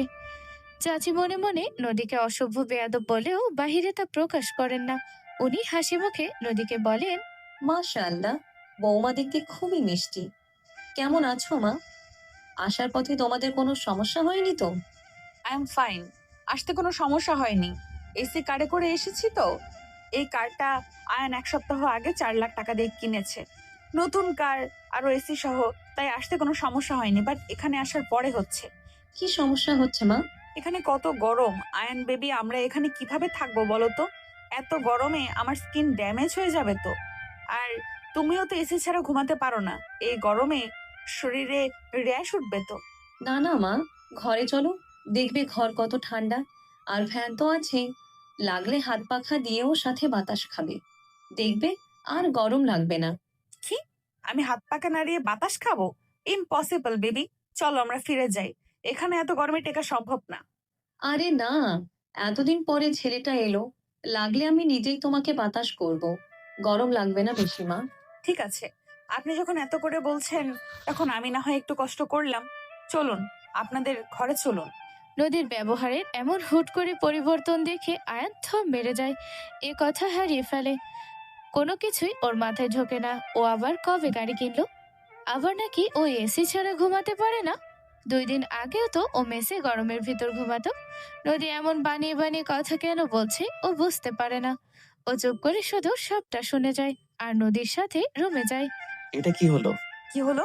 তুমি হঠাৎ করে এমন আজব ব্যবহার করলে কেন? কেন বেবি? তোমাকে বেবি বলে ডাকলে কি তোমার ভালো লাগছে না? ভালো লাগছে, কিন্তু আগে তো এমন ব্যবহার করতে না। আবার চাচিকে বানিয়ে বানিয়ে কতগুলো মিথ্যা কথা বললে। কি মিথ্যা কথা বললাম? আমি আবার কবে গাড়ি কিনলাম, আবার বললে এসি ছাড়া ঘুমাতে পারি না। এসব কেন বললে? এদের কাছে তোমার কদর বাড়ানোর জন্য, যাতে করে তোমাকে আদর আপ্যায়ন করে। কদর তো এমনি আছে, দেখলে না চাচা চাচি? আমি আসায় কত খুশি হলো। চাচি আমাকে নিজের ছেলে বলল, আবার চাচাকে বলল বাজার থেকে আমার জন্য আমার পছন্দের সবকিছু আনতে। চাচা চাচি এখন আর আগের মতো নেই, বুঝলে? চাচা চাচি বদলে গেছে। হয়তো আগেও আমাকে ভালোবাসতো, আমি বুঝতে পারিনি বা তারা প্রকাশ করেনি। এখন এতদিন দূরে ছিলাম, তাই কাছে আসার পরে প্রকাশ করছে। চাচা চাচি আসলেই আমাকে অনেক ভালোবাসে। ভালোবাসা না ছাই, সবটাই লোক দেখানো ভালোবাসা। অতিভক্তি চোরের লক্ষণ, বুঝলে? ওনাদের এসব আদর আপ্যায়ন ভালোবাসা সবটারই অন্য কারণ আছে। তোমার মাথায় যদি ঘিলু থাকতো তাহলে তুমি ঠিকই বুঝতে পারতে। তোমার কথা কিছু বুঝতে পারছি না। আমার কথা তুমি বুঝবেও না, তোমার বুদ্ধি তো হাঁটুতে। যদি মাথায় বুদ্ধি থাকতো তাহলে ঠিকই আমার কথা বুঝতে পারতে। যাই হোক, এখন এত বকবক করে আমার মাথা খেও না তো। যাও ফ্রেশ হয়ে নাও। আমিও তোমার চাচির কাছে যাই, গিয়ে দেখি উনি কি করছেন। শত হলেও আমি এবারের বউ। এইবারের বউ হিসাবে আমারও তো কিছু দায়িত্ব আছে, তাই না? যাও ভাগো। আয়ান যায় ফ্রেশ হতে আর নদী যায় রান্নাঘরে। গিয়ে দেখে চাচা বাজার থেকে দেশি মুরগি আর ইলিশ মাছ নিয়ে এসেছে, আর চাচি সব বাজার ব্যাগ থেকে নামিয়ে গুছিয়ে রাখছে। ইলিশ মাছ যদিও নদীর সব থেকে প্রিয় মাছ, তারপরও চাচা চাচিকে সাহায্য করার ইচ্ছা জাগে ওর মনে। তাই চাচা চাচির কাছে গিয়ে বলে, চাচি, চাচা কি কি এনেছে বাজার থেকে? এই তো তোমার চাচা তোমাদের জন্য দেশি মুরগি আর ইলিশ মাছ নিয়ে এসেছে। একেবারে তাজা ইলিশ, বুঝলে? 1 কেজির উপরে ওজন। বেছে বেছে বাজারে সবচেয়ে বড় মাছটাই এনেছে। কিন্তু আমি তো ইলিশ মাছ খাই না। এত কাটা এই মাছে আমি কাটা বেছে খেতে পারি না। ও বেছে দিবে, তোমার চাচি তোমাকে কাটা বেছে দিবে। কি দিবে না বলো? হ্যাঁ হ্যাঁ, দেবো তো, কেন দেবো না বলো তো। তুমি কিছু চিন্তা করো না মা, আমি তোমাকে একটা একটা করে কাঁটা বেছে দেব। তুমি বুঝতেই পারবে না যে মাছে কোনো কাঁটা আছে। কাটা তো মূল সমস্যা নয়। আমার বাসায় তো অনেক কাজের লোক, চাইলেই তাদের দিয়ে কাটা বাছিয়ে নিতে পারতাম। ইলিশ মাছে আমার অ্যালার্জি আছে। ছোট থেকে ইলিশ মাছ খেলে আমার অনেক অ্যালার্জি হয়, তাই আমি ইলিশ খাই না। তাহলে আর কি, মুরগি দিয়েই বরং খেও তুমি। কিন্তু চাচা, আমি তো চিকেন মানে মুরগি খাই না। আরে, এটা তো ফার্মের মুরগি না, দেশি মুরগি। আমি কোনো মুরগিই খাই না। তাহলে তোমাকে না হয় একটা ডিম ভেজে দেব। আজকের দিনটা একটু কষ্ট করে ডিম দিয়ে খেয়ে নিও। ও নো, আই হেট ইট। ডিমের নাম শুনলেও আমার কেমন লাগে। তাহলে বরং তোমার জন্য একটু সিম আলুর তরকারি রান্না করে দেব, সেটা খেও। নিরামিষ? ও মাই গড, আমি মাছ মাংস ছাড়া খেতেই পারি না। এখন তো দেখছি আমার না খেয়ে থাকতে হবে। আমি বরং আয়ান বেবিকে গিয়ে বলি এখানে থাকতে হবে না। একে তো গরম, তার উপরে আমার খাওয়া দাওয়ার সমস্যা। এখানে থাকলে না খেয়ে থাকতে হবে আমায়। আমার পক্ষে না খেয়ে থাকা ইম্পসিবল। আমি না খেয়ে থাকতে পারবো না। ও মা, সে কি কথা? চলে যাবে কেন? তুমি বলো না তুমি কি মাছ খাও। তোমার চাচা লাগলে বাজারে গিয়ে আবারও মাছ মাংস নিয়ে আসবে। হ্যাঁ হ্যাঁ, বলো মা, তুমি কি মাছ খাও? আমি আসলে গলদা চিংড়ি আর রূপচাঁদা মাছ ছাড়া আর কোনো মাছ খাই না। আর আমি খাসির মাংস পছন্দ করি। সে তো অনেক দামি মাছ।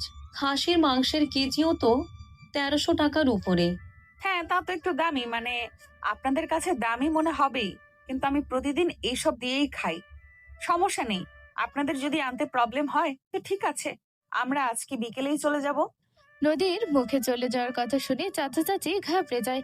ওনারা তো চায় আয়নকে ভুলিয়ে ভালিয়ে কিছু টাকা পয়সা আদায় করতে। তার জন্য আয়নকে তো কিছুতেই এখন যেতে দেওয়া যাবে না। যেভাবেই হোক ওদের আটকে রাখতে হবে। তার জন্য কিছু খরচ করতে হলে করতে হবে। তাই চাচা বলে, হোক না দামি, তাতে কি হয়েছে? ছেলের বউকে না খাইয়ে তো আর রাখা যাবে না। তুমি কিছু চিন্তা করো না, আমি এখনই আবার বাজারে গিয়ে তোমার জন্য গলদা চিংড়ি আর খাসির মাংস নিয়ে আসছি। হ্যাঁ হ্যাঁ, তাই যাও। তুমি কিছু চিন্তা করো না মা, তোমার এখানে কোনো সমস্যা হবে না। তুমি যা খেতে চাও তাই পাবে। তুমি বরং যাও, ঘরে গিয়ে আরাম করো।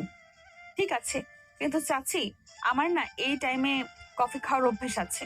কফি আছে তো বাসায়, ওই তাকে দেখো, দুধ আর কফি দুটাই রাখা। তুমি খাও কফি করে।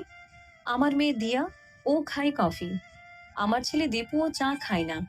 ওদের ভাই বোনের জন্যই কফিটা এনে রাখা হয় ঘরে। তুমি যাও, বানিয়ে খাও। আমি ততক্ষণে মাছটা কেটে ফেলি। হোয়াট? আমি কফি বানাবো? আমাকে পানি ঢেলে দেওয়ার জন্য আলাদা কাজের লোক আছে বাসায়। রান্নার আশেপাশেও আমি কখনো যাইনি। আচ্ছা থাক, আমি বরং ঘরে যাই। নদীর কথা শুনে চাচি মনে মনে বলেন, না না, এই মেয়েকে সব ব্যাপারে খুশি রাখতে হবে। একে কোনোভাবেই অখুশি হতে দেওয়া যাবে না। এও নিশ্চয়ই কোনো বড় লোকের মেয়ে হবে। একেও পটাতে হবে। এর থেকেও কিছু ধান্দা করতে হবে। চাচি মনে মনে এসব বলেও মুখে বলেন, না না, তা করবে কেন? তুমি 2 মিনিট দাঁড়াও, আমি কফি বানিয়ে দিচ্ছি। থাক না, আপনাকে শুধু শুধু কষ্ট করতে হবে না। আরে কিসের কষ্ট? তুমি ঘরে যাও, আমি কফি বানিয়ে নিয়ে আসছি। আচ্ছা ঠিক আছে। নদী নিজের রুমের দিকে যেতে যেতে একটা শয়তানি হাসি দেয়। এদেরকে খাঁচিয়ে মারাই ওর উদ্দেশ্য। ও জানে এরা এখন ওর হাতের পুতুলের মতো কাজ করবে। লোভী মানুষ টাকার জন্য সবকিছু করতে পারে। নদী নিজের রুমে গিয়ে দেখে আয়ন গোসল সেরে বিছানায় গিয়ে বসেছে। নদীও গোসল করতে চলে যায়। ও গোসল থেকে বেরিয়ে ড্রেসিং টেবিলের সামনে দাঁড়িয়ে চুল আঁচড়াতে থাকে। তখনই আয়ন এসে ওর চুলের ফাঁকে মুখ ডুবিয়ে দেয়। নদী মুচকি হাসি দিয়ে বলে, এই যে সাহেব, দরজাটা কিন্তু খোলা আছে। যখন তখন যে কেউ চলে আসতে পারে। এটা গ্রাম, শহর না। সেটা কি মাথা থেকে বেরিয়ে গেছে? হুম, মনে আছে তো। আমি তো আর বাইরের কোনো মেয়েকে আদর করছি না, আমার বিয়ে করা একমাত্র বউকে আদর করছি। এটাকে দেখলো না দেখলো তাতে আমার কোনো সমস্যা নেই। আচ্ছা তাই বুঝি। তাই। মানুষ দেখলে দেখুক, তাতে আমার কোনো সমস্যা নেই। আমি আরো বেশি বেশি করে আমার বউকে আদর করব। আরে চাচা, আপনি বাইরে দাঁড়িয়ে আছেন কেন? ভেতরে আসুন। চাচি? কোথায় চাচি? নদীর মুখে চাচির নাম শুনে ভয়ে আয়ন এক ঝটকায় নদী থেকে দূরে সরে যায় আর চাচিকে খুঁজতে থাকে। আয়নের এমন নাজেহাল অবস্থা দেখে নদী হাসতে থাকে আর বলে, কি হলো? সব হাওয়া ফুস? খুব তো বলেছিলে কেউ দেখলে দেখুক, তোমার কিছু যায় আসে না। তাহলে চাচির নাম শুনে এমন ব্যাঙের মতো লাফিয়ে দূরে সরে গেলে কেন? না মানে ওই আর কি। আয়ান লজ্জায় নদীর কথার কোনো উত্তর দিতে পারে না। ও চুপচাপ মাথা নিচু করে মাথা চুলকাতে থাকে। নদী ওর অবস্থা দেখে বেশ মজা পায়। ও মুখে হাত দিয়ে হাসতে থাকে যাতে করে আওয়াজ না হয়। তখনই আয়নের প্রায় সমবয়সী একটা মেয়ে হাতে একটা ট্রেতে করে 2 কাপ কফি নিয়ে এসে দরজায় দাঁড়ায়। ভেতরে আসবো আয়ান ভাই? আরে দিয়া, আয় আয়, বাইরে দাঁড়িয়ে আছিস কেন? এত সময় কোথায় ছিলি? এসে থেকে একবারও দেখলাম না তোকে। কলেজে গিয়েছিলাম ভাইয়া, মাত্র এসেছি। মা বললো এই কফি দুটো তোমার রুমে দিয়ে যেতে, তাই আসলাম। তা ভালো করেছিস। তো তোর পড়াশোনার কি অবস্থা? কেমন চলছে পড়াশোনা? এই তো ভাইয়া ভালো। ভাইয়া, এই আপুটাকে তোমার বান্ধবী? না, দেখেছিস, তোর সাথে তোর পরিচয় করিয়ে দেওয়াই হয়নি। ও হচ্ছে নদী, তোর ভাবি। আর নদী, ও দিয়ে আমার চাচার মেয়ে। বলেছিলাম না তোমাকে ওর কথা? ভাবি মানে? আমার ভাইয়া মানে দীপু ভাইয়া আবার কবে বিয়ে করলো? কই, আমি জানি না তো। আরে বলো, দীপু ভাইয়া কেন বিয়ে করবে? তোকে কি আমি বলেছি ও দীপু ভাইয়ার বউ? তুমি তো বললে ভাবি হয়। তো আমি কি তোর ভাইয়া হই হই না নাকি? ও আমার বউ, আমি গতকালকে ওকে বিয়ে করেছি। তুমি বিয়ে করেছো? হ্যাঁ, আসলে তোদের নাম্বার ছিল না তাই জানানো হয়নি। আয়ান আর নদীর বিয়ের কথাটা জানতে পেরে দিয়ার মুখের হাসি উধাও হয়ে যায়। ওর হাসি মুখটা একদম মলিন হয়ে যায়। মনে মনে ও আয়ানকে ভালোবাসে, কিন্তু সামনে কখনো সেটা প্রকাশ করেনি। আজ হুট করে অনেক দিন বাদে নিজের ভালোবাসার মানুষকে দেখতে পেয়ে ও যতটা খুশি হয়েছিল আয়ান বিয়ে করেছে জানতে পেরে, তার চেয়ে দ্বিগুণ কষ্ট পায় ও। একেবারে চুপ হয়ে যায়। ওকে এমন চুপ থাকতে দেখে আর ওর হাসি এমন গায়েব হতে দেখে আয়ান বলে, কিরে, তোর মুখটা এরকম চুপসানো বেলুনের মতো হয়ে গেল কেন? না, আসলে হুট করে এমন একটা নিউজ দিলে আমি আসলে ব্যাপারটা হজম করতে পারছি না। তুমি যে হুট করে বিয়ে করে বউ দিয়ে এসে সারপ্রাইজ দেবে কখনো কল্পনাও করিনি, তাই একটু চমকে গিয়েছিলাম আর কি। কেমন আছেন ভাবি? এই তো আলহামদুলিল্লাহ ভালো আছি। তুমি কেমন আছো? জি, আমিও ভালো আছি। এই যে আপনাদের কফি, খেয়ে দিন, তাহলে ঠান্ডা হয়ে যাবে। আমি বরং যাই। ওমা, যাবে কেন? বসো, গল্প করি। না থাক, পরে গল্প করব। মাত্র কলেজ থেকে এলাম তো, এখন ফ্রেশ হইনি। আপনারা গল্প করুন, আমি ফ্রেশ হব। আবার মাকে রান্নার কাজে একটু হেল্পও করতে হবে। কথাটা বলে দিয়া চলে যায়। রুম থেকে বের হতেই ওর চোখ ছলছল করতে থাকে। নিজের চোখ দুটো মুছে ও দৌড়ে নিজের রুমে চলে যায়। নদী একভাবে ওর যাওয়ার দিকে তাকিয়ে থাকে। দিয়াকে এমন হুট করে চলে যেতে দেখে আয়ান বলে, কি হলো ব্যাপারটা? ও এমন হুট করে চলে গেল কেন? মেয়েটা অনেক কষ্ট পেয়েছে। হতে পারে, অনেক আহ্লাদি তো। আমি ওকে না বলে একা একা বিয়ে করে নিয়েছি, তাই হয়তো খারাপ লেগেছে। আগে সব সময় আমার পিছে পিছে ঘুরে বেড়াতো, আমার কখন কি লাগবে না লাগবে সবকিছুর খেয়াল রাখতো। ওকে না জানিয়ে একা একা এমন হুট করে বিয়ে করে নেব কখনো হয়তো ভাবতে পারিনি, তাই একটু কষ্ট পেয়েছে। ও কোনো ব্যাপার না, ওর মন খারাপ আবার ঠিক হয়ে যাবে। তুই একটা দিন যেতে দাও, দেখো সব ঠিক হয়ে যাবে। দিয়ার কষ্ট পাওয়ার কারণ আয়ান বুঝতে না পারলেও নদী ঠিকই বুঝতে পারে। দিয়া যে আয়ানকে পছন্দ করত এটা নদী তখনই বুঝে যায়, যখন দেখে ওর আর আয়নের বিয়ের কথা শুনে দিয়ার হাসি মুখ মলিন হয়ে গিয়েছিল। নদী আয়নের দিকে তাকিয়ে মনে মনে বলে, তুমি অনেক সরল আয়ান, তাই তো বুঝতে পারলে না। দিয়া তোমার ওকে না জানিয়ে বিয়ে করায় নয়, বরং ওকে বাদ দিয়ে অন্য কাউকে বিয়ে করায় কষ্ট পেয়েছে। ও আসলে তোমাকে মনে মনে ভালোবাসে, যেটা তুমি কখনো টের পাওনি। কি অদ্ভুত তাই না, যে তোমাকে ভালোবাসে সেটা তুমি টের পাওনি, অথচ তোমার চাচা চাচি যে তোমার সাথে নাটক করছে সেটাকে তুমি ভালোবাসা ভেবে বসে আছো। ভোলা ভালা ছেলের সিনিয়র খুন্তি বউ। কি হলো, তুমি এমন চুপ হয়ে গেলে কেন? না এমনি। এত পথ জার্নি করে আসায় আয়নের নদী দুজনেই ক্লান্ত লাগে অনেক। রান্না হওয়ার দেরি আছে, তাই ওরা দুজন ঠিক করে একটু ঘুমিয়ে নেবে। যেমন ভাবা তেমন কাজ। দরজা আটকে দিয়ে এসে ওরা দুজনই শুয়ে পড়ে। নদী আয়নের বুকে মাথা দিয়ে শোয়। আয়নও দুই হাত দিয়ে নদীকে শক্ত করে জড়িয়ে ধরে। শরীর ক্লান্ত থাকায় কয়েক মিনিটের মধ্যে ওরা দুজন ঘুমিয়ে পড়ে। দুপুরে দরজায় টোকা দেওয়ার আওয়াজে ওদের ঘুম ভাঙে। নদী গিয়ে দরজা খুলে দেখে একটা ছেলে দাঁড়িয়ে আছে। ছেলেটা নদীকে দেখে ওর পা থেকে মাথা অব্দি চোখ বোলায়। তারপর চোখ সরিয়ে আয়নের দিকে তাকিয়ে বলে, কিরে, কেমন আছিস? তোর তো শালা লুকই চেঞ্জ হয়ে গেছে একদম। হাই ফাই ড্রেস আপ, বড় গাড়ি, সুন্দরী মেয়ে নিয়ে ঘুরছিস। লটারি পেয়েছিস নাকি কোনো? না ভাইয়া, তেমন কিছুই না। আমি আলহামদুলিল্লাহ ভালো আছি। তুমি কেমন আছো? ভালো। তুই তো ভালো থাকবি, হুট করে কি এমন খাজানা যে পেলি? তোর তো ভুলই বদলে গেছে। শালার আগের ভ্যাবলা আয়ান আর এই আয়ানের ভিতরে কত পার্থক্য। কি যে বলো না ভাইয়া তুমি। তাই সুন্দরী কে? গার্লফ্রেন্ড বুঝি? আরে না, ও আমার বউ নদী। আমরা গতকালই বিয়ে করেছি। ও আচ্ছা। কথাটা দীপু নদীর দিকে তাকিয়ে বলে। দীপুর চাহনি নদীর ভালো লাগে না একদম। তার উপর দীপুর কথার ধরনও নদীর পছন্দ হয় না। দীপু নদীর সামনে এসে হ্যান্ডশেক করার জন্য নিজের ডান হাত এগিয়ে দিয়ে বলে, হ্যালো মিস। ও সরি মিসেস, আমি আয়ানের চাচাতো ভাই দীপু। নদী দীপুর বাড়িয়ে রাখা হাতটার দিকে একবার তাকায়, কিন্তু দীপুর সাথে হ্যান্ডশেক না করে মুখে হালকা হাসি ফুটিয়ে বলে, জি আসসালামু আলাইকুম, আমি নদী, আয়নের বউ। ভাবি মনে হয় আমার উপরে রাগ করেছেন, বারবার সুন্দরী বলে। নাকি গার্লফ্রেন্ড বলেছি তাই রাগ? না না, আমি রাগ করিনি। আসলে কি বলুন তো, ও তো এখন টাকা হয়েছে, আর টাকা থাকলে কত সুন্দরী মেয়েদের তো নাচানো যায়। যাদের টাকা থাকে তারা তো আজ একটা তো কাল একটা গার্লফ্রেন্ড বসে, এসব তো নর্মাল ব্যাপার। আমার টাকা থাকলে আমিও করব। এমনটাই ভেবেছি আপনি ওর গার্লফ্রেন্ড। কিছু মনে করবেন না প্লিজ। ব্যাপারটা মোটেও নর্মাল না। ব্যাপারটা মেন্টালিটি আর ক্যারেক্টারের। সবার মেন্টালিটি তো সেম না, তাই না?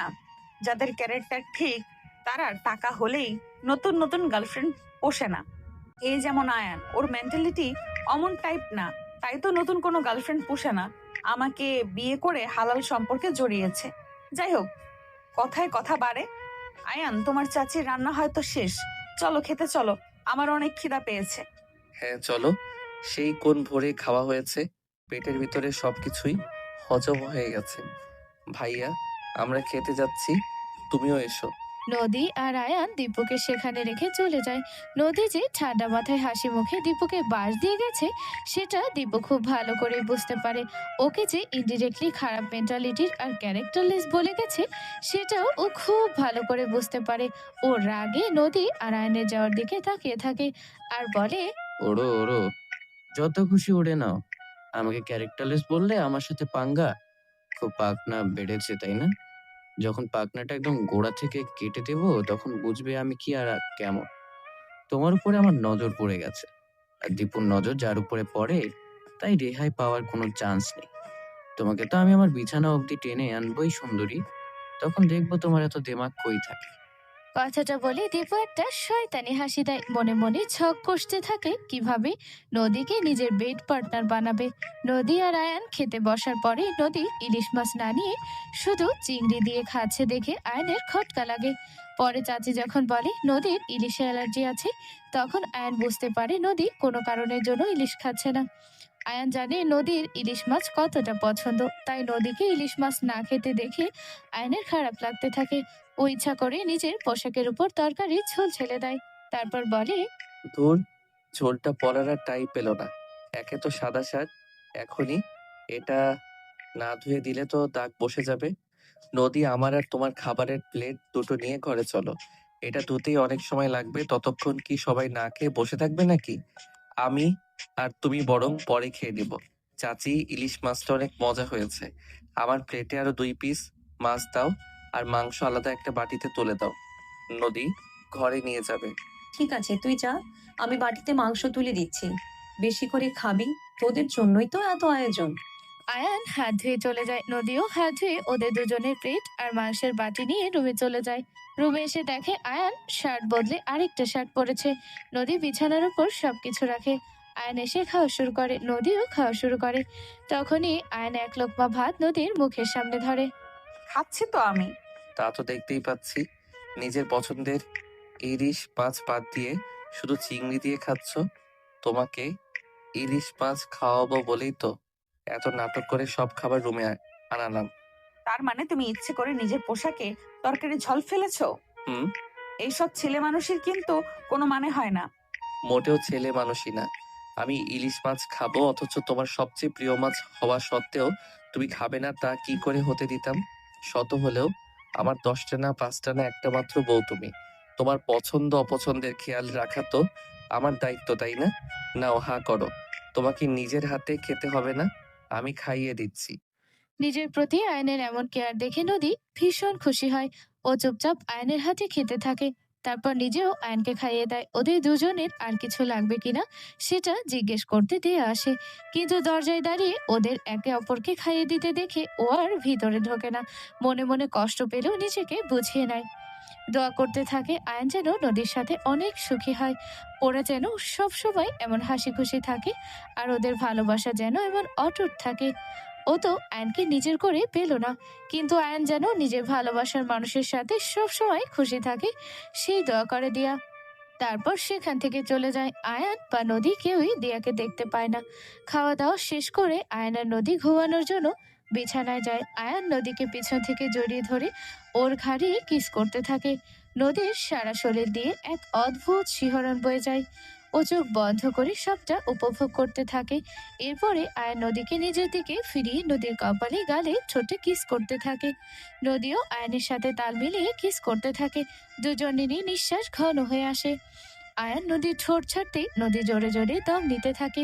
ওর বুক হাঁপড়ের মতো ওঠানামা করতে থাকে। আয়ান নদীর এই অবস্থা দেখে একটা ঘোরের মধ্যে চলে যায়। ও নদীর গলায় পাগলের মতো কিস করতে থাকে।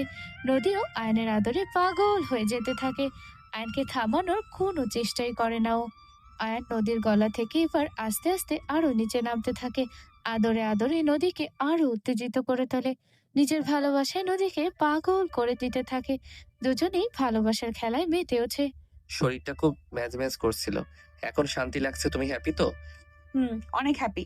কিন্তু তুমি আজকে আমার যে অবস্থা করেছো, আমি উঠে দাঁড়াতে পারবো বলে তো মনে হয় না। এত জোরে কেউ করে? আর কয়দিন পরে এটাই আপনার কম মনে হবে ম্যাডাম। এখন উঠুন, ফ্রেশ হতে হবে। তোমার জন্য আমাকে এখন আবার গোসল করতে হবে? নিজে মনে হয় উপভোগ করেনি, এখন শব্দ আমার, তাই না? তোমার যদি ইচ্ছা নাই ছিল তাহলে প্রথমে আটকালে না কেন? সেটা তোমার ইচ্ছা। তুমি প্রথমে আমাকে খোঁচা দিলে কেন? তাই সব দোষ তোমার। কথাটা বলে নদী গোসল করতে চলে যায়। আয়ান মুচকি হেসে ওর দিকে তাকিয়ে থাকে। নদী বের হতেই আয়ানও গোসল করতে চলে যায়।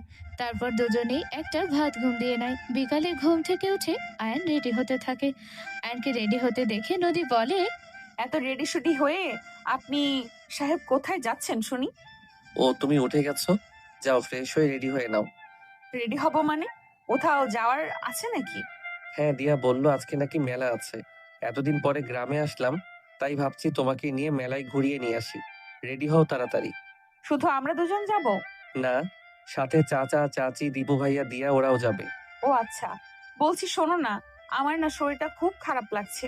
আমি যাব না, তুমি বরং যাও, ওনাদের নিয়ে যাও, নিয়ে ঘুরে এসো।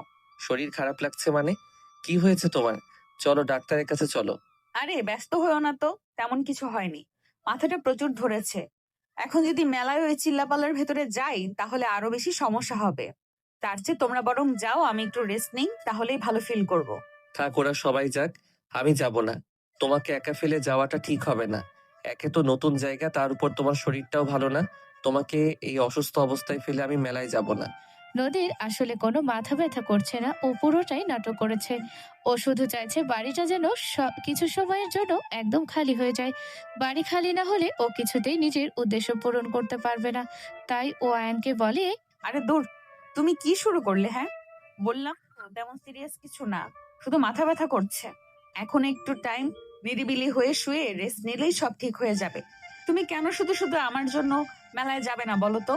আর এখন তুমি যদি না যাও তাহলে চাচা চাচি কি ভাববে বলো তো? ভাববে আমি হয়তো তোমাকে যেতে বারণ করেছি। তাই প্লিজ তুমি এত চিন্তা না করে যাও, গিয়ে ফ্যামিলির সাথে কিছু টাইম কাটিয়ে আসো। এমনিতেই অনেকদিন পরে ওনারা তোমাকে পেয়েছে, ওনাদের সাথেও তো তোমার আলাদা কিছু সময় কাটানোর উচিত, তাই না? চাচিরও ভালো লাগবে। কিন্তু এই নতুন জায়গায় তোমাকে এভাবে একা রেখে যেতে আমার মন সায় দিচ্ছে না। লাইক সিরিয়াসলি, তুমি আমাকে একা রেখে যেতে ভয় পাচ্ছ? তুমি ভুলে গেছো আমি কে? শোনো, দুদিন একটু ভদ্র হয়ে আছি মানে এই না যে স্বভাব বদলে গেছে। অস্ত্র জমা দিয়েছি কিন্তু প্রশিক্ষণ না, বুঝলে? তুমি যাও তো, ওরা হয়তো তোমার জন্য অপেক্ষা করছে। ঠিক আছে, যাচ্ছি। সাবধানে থেকো, নিজের খেয়াল রেখো। আর যদি বেশি শরীর খারাপ লাগে বা কোনো সমস্যা হয় তাহলে সাথে সাথে আমাকে কল করবে, কেমন? ঠিক আছে বাবা, যাও তো তুমি। আয়ান যাওয়ার আগে নদীর কপালে একটা কিস দিয়ে যায়। আয়ানকে একা বাহিরে আসতে দেখে চাচি বলে, কি হলো? তুই একা কেন? বৌমা কোথায়? ওর শরীরটা একটু খারাপ লাগছে, তাই ও যাবে না আমাদের সাথে। আমিও থেকে যেতে চাইছিলাম, কিন্তু ও বলল এতদিন পরে এসেছি, তাই যেন তোমাদের সাথে কিছু সময় কাটাই। সে কি ভাবির শরীর খারাপ? আবার নতুন জায়গায় এভাবে ভাবিকে একা রেখে আমাদের সবার চলে যাওয়া কি ঠিক হবে? আমি বরং থেকে যাই ভাবির কাছে, তোমরা যাও ঘুরে এসো। নদী মেলায় যাবে না, বাসায় একা থাকবে শুনে দীপু মনে মনে খুশি হয়। ও তো চাচ্ছিলই নদীকে একা পেতে, আর আজকে সেই সুযোগ এসেছে। তাই ও বলে, তুই কেন থাকতে যাবি? বছরে একবারেই মেলাটা হয়। আর ভাবি যদি বেশি শরীর খারাপ লাগতো তাহলে আয়ান কি ভাবিকে একা ফেলে যেত? ও হচ্ছে শহরের মেয়ে, একা থাকা ওর জন্য কোনো ব্যাপারই না। কি ঠিক বললাম তো আয়ান? হ্যাঁ দিয়া, ওর আসলে মাথা ব্যথা করছে, তাই মেলায় চিল্লাপাল্লার ভিতরে যেতে চাইছে না। তুই এত চিন্তা করিস না। আর তাছাড়া যদি কোনো সমস্যা হয় তাহলে ওর কাছে ফোন তো আছেই, ও আমাকে কল করবে। হ্যাঁ হ্যাঁ, চল চল, এমনিতেই অনেক দেরি হয়ে গেছে। ওরা সবাই মেলার উদ্দেশ্যে বেরিয়ে পড়ে। এদিকে দীপু মনে হয় মনে মনে শয়তানি ছক কষতে থাকে। সবাই চলে যাওয়ার পরে নদী নিজের রুম থেকে বেরিয়ে আসে। তারপর মেইন গেটের কাছে গিয়ে একবার দেখে আসে ওরা কেউ আশেপাশে আছে কিনা।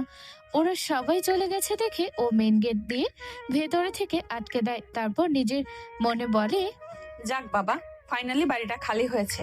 আমার ভাগ্যটা ভালো, খুবই ভালো। তাই বিনা কষ্টেই কেমন বাড়িটা খালি হয়ে গেল। আমাকে কোনো কষ্টই করতে হলো না এদের সবাইকে একসাথে বাইরে পাঠাতে। এবার আমি শান্তিতে আমার কাজ করতে পারবো।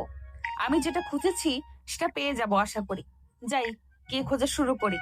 নদী চাচা চাচির ঘরে যায়। সেখানে গিয়ে আগে চাচির বালিশের তলায় হাত দেয়। চাচির বালিশের তলায় নদী ওনাদের আলমারি, ড্রেসিং টেবিলের সবকিছু তালার চাবির একটা গোছা পায়। ও আজকে সকালে চাচিকে একবার দেখেছিল চাবির গোছাটা এখানে রাখতে, তাই চাবির গোছা পেতে ওর কোনো কষ্ট হয় না। ও চাবির গোছা নিয়ে আলমারির তালা খোলে। সেখানে উল্টে পাল্টে কি যেন খোঁজে। নিজের কাঙ্ক্ষিত জিনিস না পেয়ে ও আলমারি আবারও আগের মতো গুছিয়ে রেখে আটকে দেয়। তারপর ড্রেসিং টেবিলের ড্রয়ার খুঁজতে থাকে। খুঁজতে খুঁজতে একদম শেষ ড্রয়ারে গিয়ে ও একটা কাগজ পায়।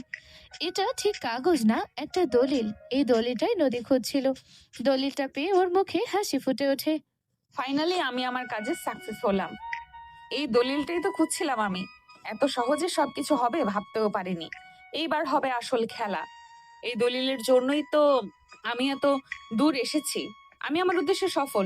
এই পুরো পরিবার আসুক মেলা থেকে। এদের জন্য একটা সারপ্রাইজ অপেক্ষা করছে।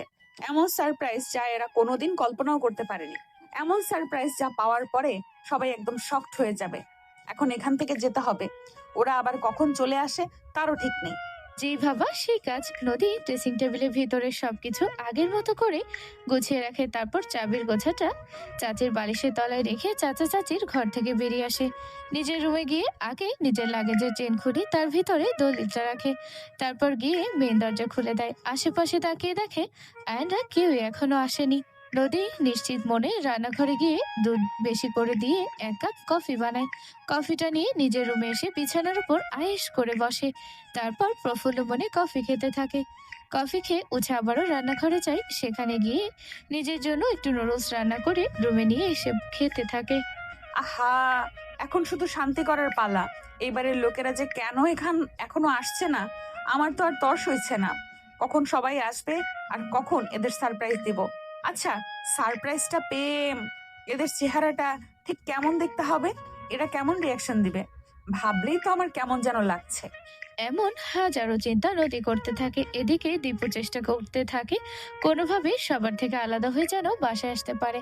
আজকে নদী বাসায় একা। আজই ওর সুযোগ নদীকে নিজের করে নেওয়ার।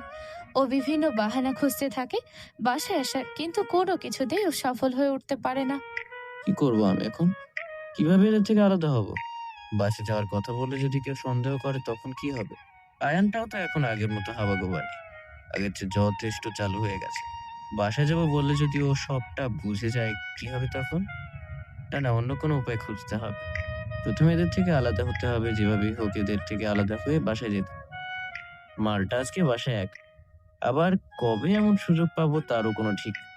ওরা যদি তার ভিতরে আবার শহরে ফিরে যায় তখন কি হবে?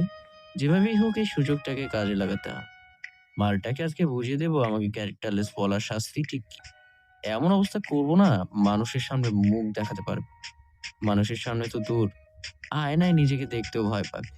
ও সব দেমাগ আজকে একদম ভেঙে দেবো। আয়ান তোরা এই দিকটাই ঘোর, আমি একটু মেলার বাইরে যাব, আমার একটু কাজ আছে। তোমার আবার এখন কিসের কাজ? আজকে তো স্কুল কলেজ কোচিং সবই বন্ধ থাকে। আরে কাজ বলতে আমার কিছু পুরনো বন্ধু এসেছে বুঝলি, অনেকদিন পরে এসেছে, ওদের সাথে একটু দেখা করতে যাব। তো ওনাদের এখানে ডেকে নাও, ওনারাও আমাদের সাথে ঘুরুক। সেটা তো সম্ভব না। কেন সম্ভব না?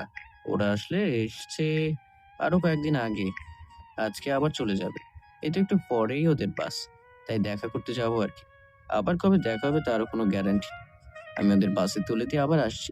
তোরা ততক্ষণ এনজয় কর, ঘোর ফের কেনাকাটা কর। আচ্ছা ঠিক আছে, যাও, তবে তাড়াতাড়ি এসো কিন্তু।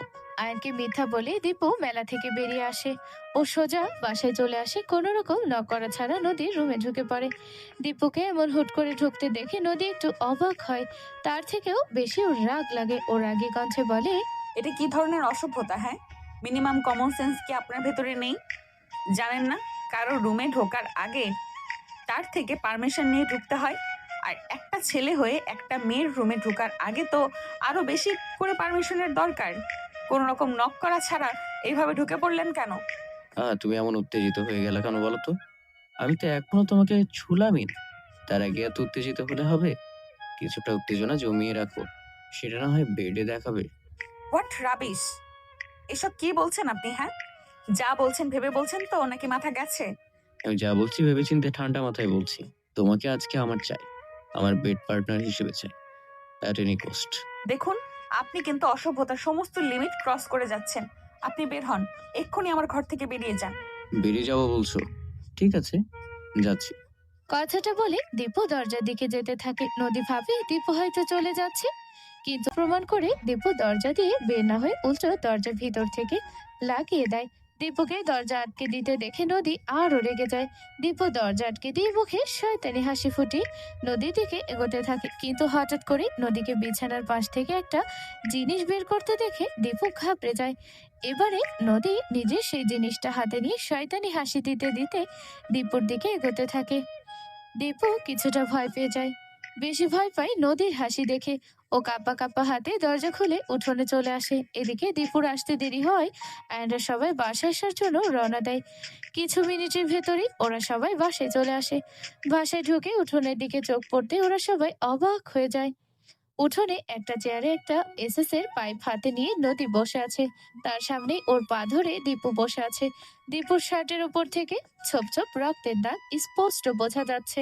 চাচি এক দৌড়ে দীপুর কাছে যায়। দীপু বাবা, তোর এমন অবস্থা কি করে হলো? কে করেছে এমন? আমি করেছি। তুমি করেছো মানে? কেন মেরেছো আমার ছেলেকে এমন ভাবে? আপনার অমানুষ ছেলেকে মানুষ বানানোর জন্য। আর তাছাড়া যার বাবা মাই ঠিক জোচ্চোর, সেই ছেলে আর কেমনই বা হবে? এইসব কি বেয়াদবি হচ্ছে? হ্যাঁ, কাকে কি বলছো খেয়াল আছে? জি, খেয়াল আছে। 1 মিনিট, আমি এক্ষুনি আসছি। নদী উঠে নিজের রুমে চলে যায়। তারপর একটা দলিল হাতে ফেরত আসে। দলিলটা দেখে চাচি চাচা ভয় পেয়ে যায়। দলিলটা এবারের দলিল। দলিলে স্পষ্ট করে রেখা, ঋণের তলে পড়ে নগদ টাকার বিনিময়ে আয়নের চাচা তার ভাগের সব সম্পত্তি আয়নের বাবার কাছে বিক্রি করে দিয়েছেন। অথচ এতদিন আয়নকে ওনারা এর উল্টোটা বলে এসেছেন, আর আয়নও ওনাদের বিশ্বাস করে গেছে। আজকে সবটা শুনে আয়ন ঘৃণার চোখে ওর চাচা চাচির দিকে তাকায়। নদী আয়নকে একটু আগে দীপু কি করতে চেয়েছিল সেটাও বলে। সব শুনে আয়ন দীপুকে মারতে যাবে, তখন নদী আটকায় আর বলে, আর দরকার নেই। ওকে মেরে ও শরীরের অর্ধেক হাড্ডি আমি ভেঙে দিয়েছি। আমি পুলিশ কল দিয়েছি, ওনারা এসে তোমার চাচা চাচি আর দীপুকে অ্যারেস্ট করে নিয়ে যাবে। পুলিশের কথা শুনে চাচা চাচি আর দীপু আয়নের কাছে ক্ষমা চাইতে থাকে, কিন্তু আয়ন ওনাদের দিক থেকে মুখ ঘুরিয়ে নেয়। দিয়াও নিজের মা বাবা ভাইয়ের কাজে অনেক কষ্ট পায়। ও সবার সামনে ওদের 3 জনের সাথে সব সম্পর্ক ছিন্ন করে দেয়। একটু পরেই পুলিশ এসে চাচা চাচি আর দীপুকে অ্যারেস্ট করে নিয়ে যায়। দিয়া, তুই তোর সবকিছু গোছগাছ করে নে, কালকে সকালে তুই আমাদের সাথে শহরে যাবি। না ভাইয়া, আমি এখানে থেকেই পড়াশোনা করতে চাই। কিন্তু এখানে তোকে কার ভরসায় রেখে যাব? বড় কপিকে এখানে চলে আসতে বলবো। ওনার তো স্বামী সন্তান কেউ নেই। উনি আরো আগেই আসতে চেয়েছিলেন, কিন্তু মা বারণ করায় আসেননি। এখন তো আর কোনো সমস্যা নেই, এখন নিয়ে আসবো। আচ্ছা, যেমন তোর ইচ্ছে। পরের দিন সকালবেলা আয়নের নদী শহরে ফেরত আসে। আয়নের বাবার অনেক জমি জমা, সেখান থেকে কিছু জমি বিক্রি করে তা দিয়ে একটা ফ্ল্যাট কিনে আয়ন নদীকে নিয়ে থাকতে শুরু করে। ওদের অনেক ধানি জমি মানুষের কাছে চুক্তিতে দেওয়া, সেখান থেকে অনেক ধান আয়ন পায়। আবার অনেকগুলো ঘের আছে, সেখান থেকেও অনেক টাকা আয়নের লাভ হয়। সব মিলিয়ে ওর আর নদীর সংসার বেশ ভালোভাবেই কাটতে থাকে। সমাপ্ত।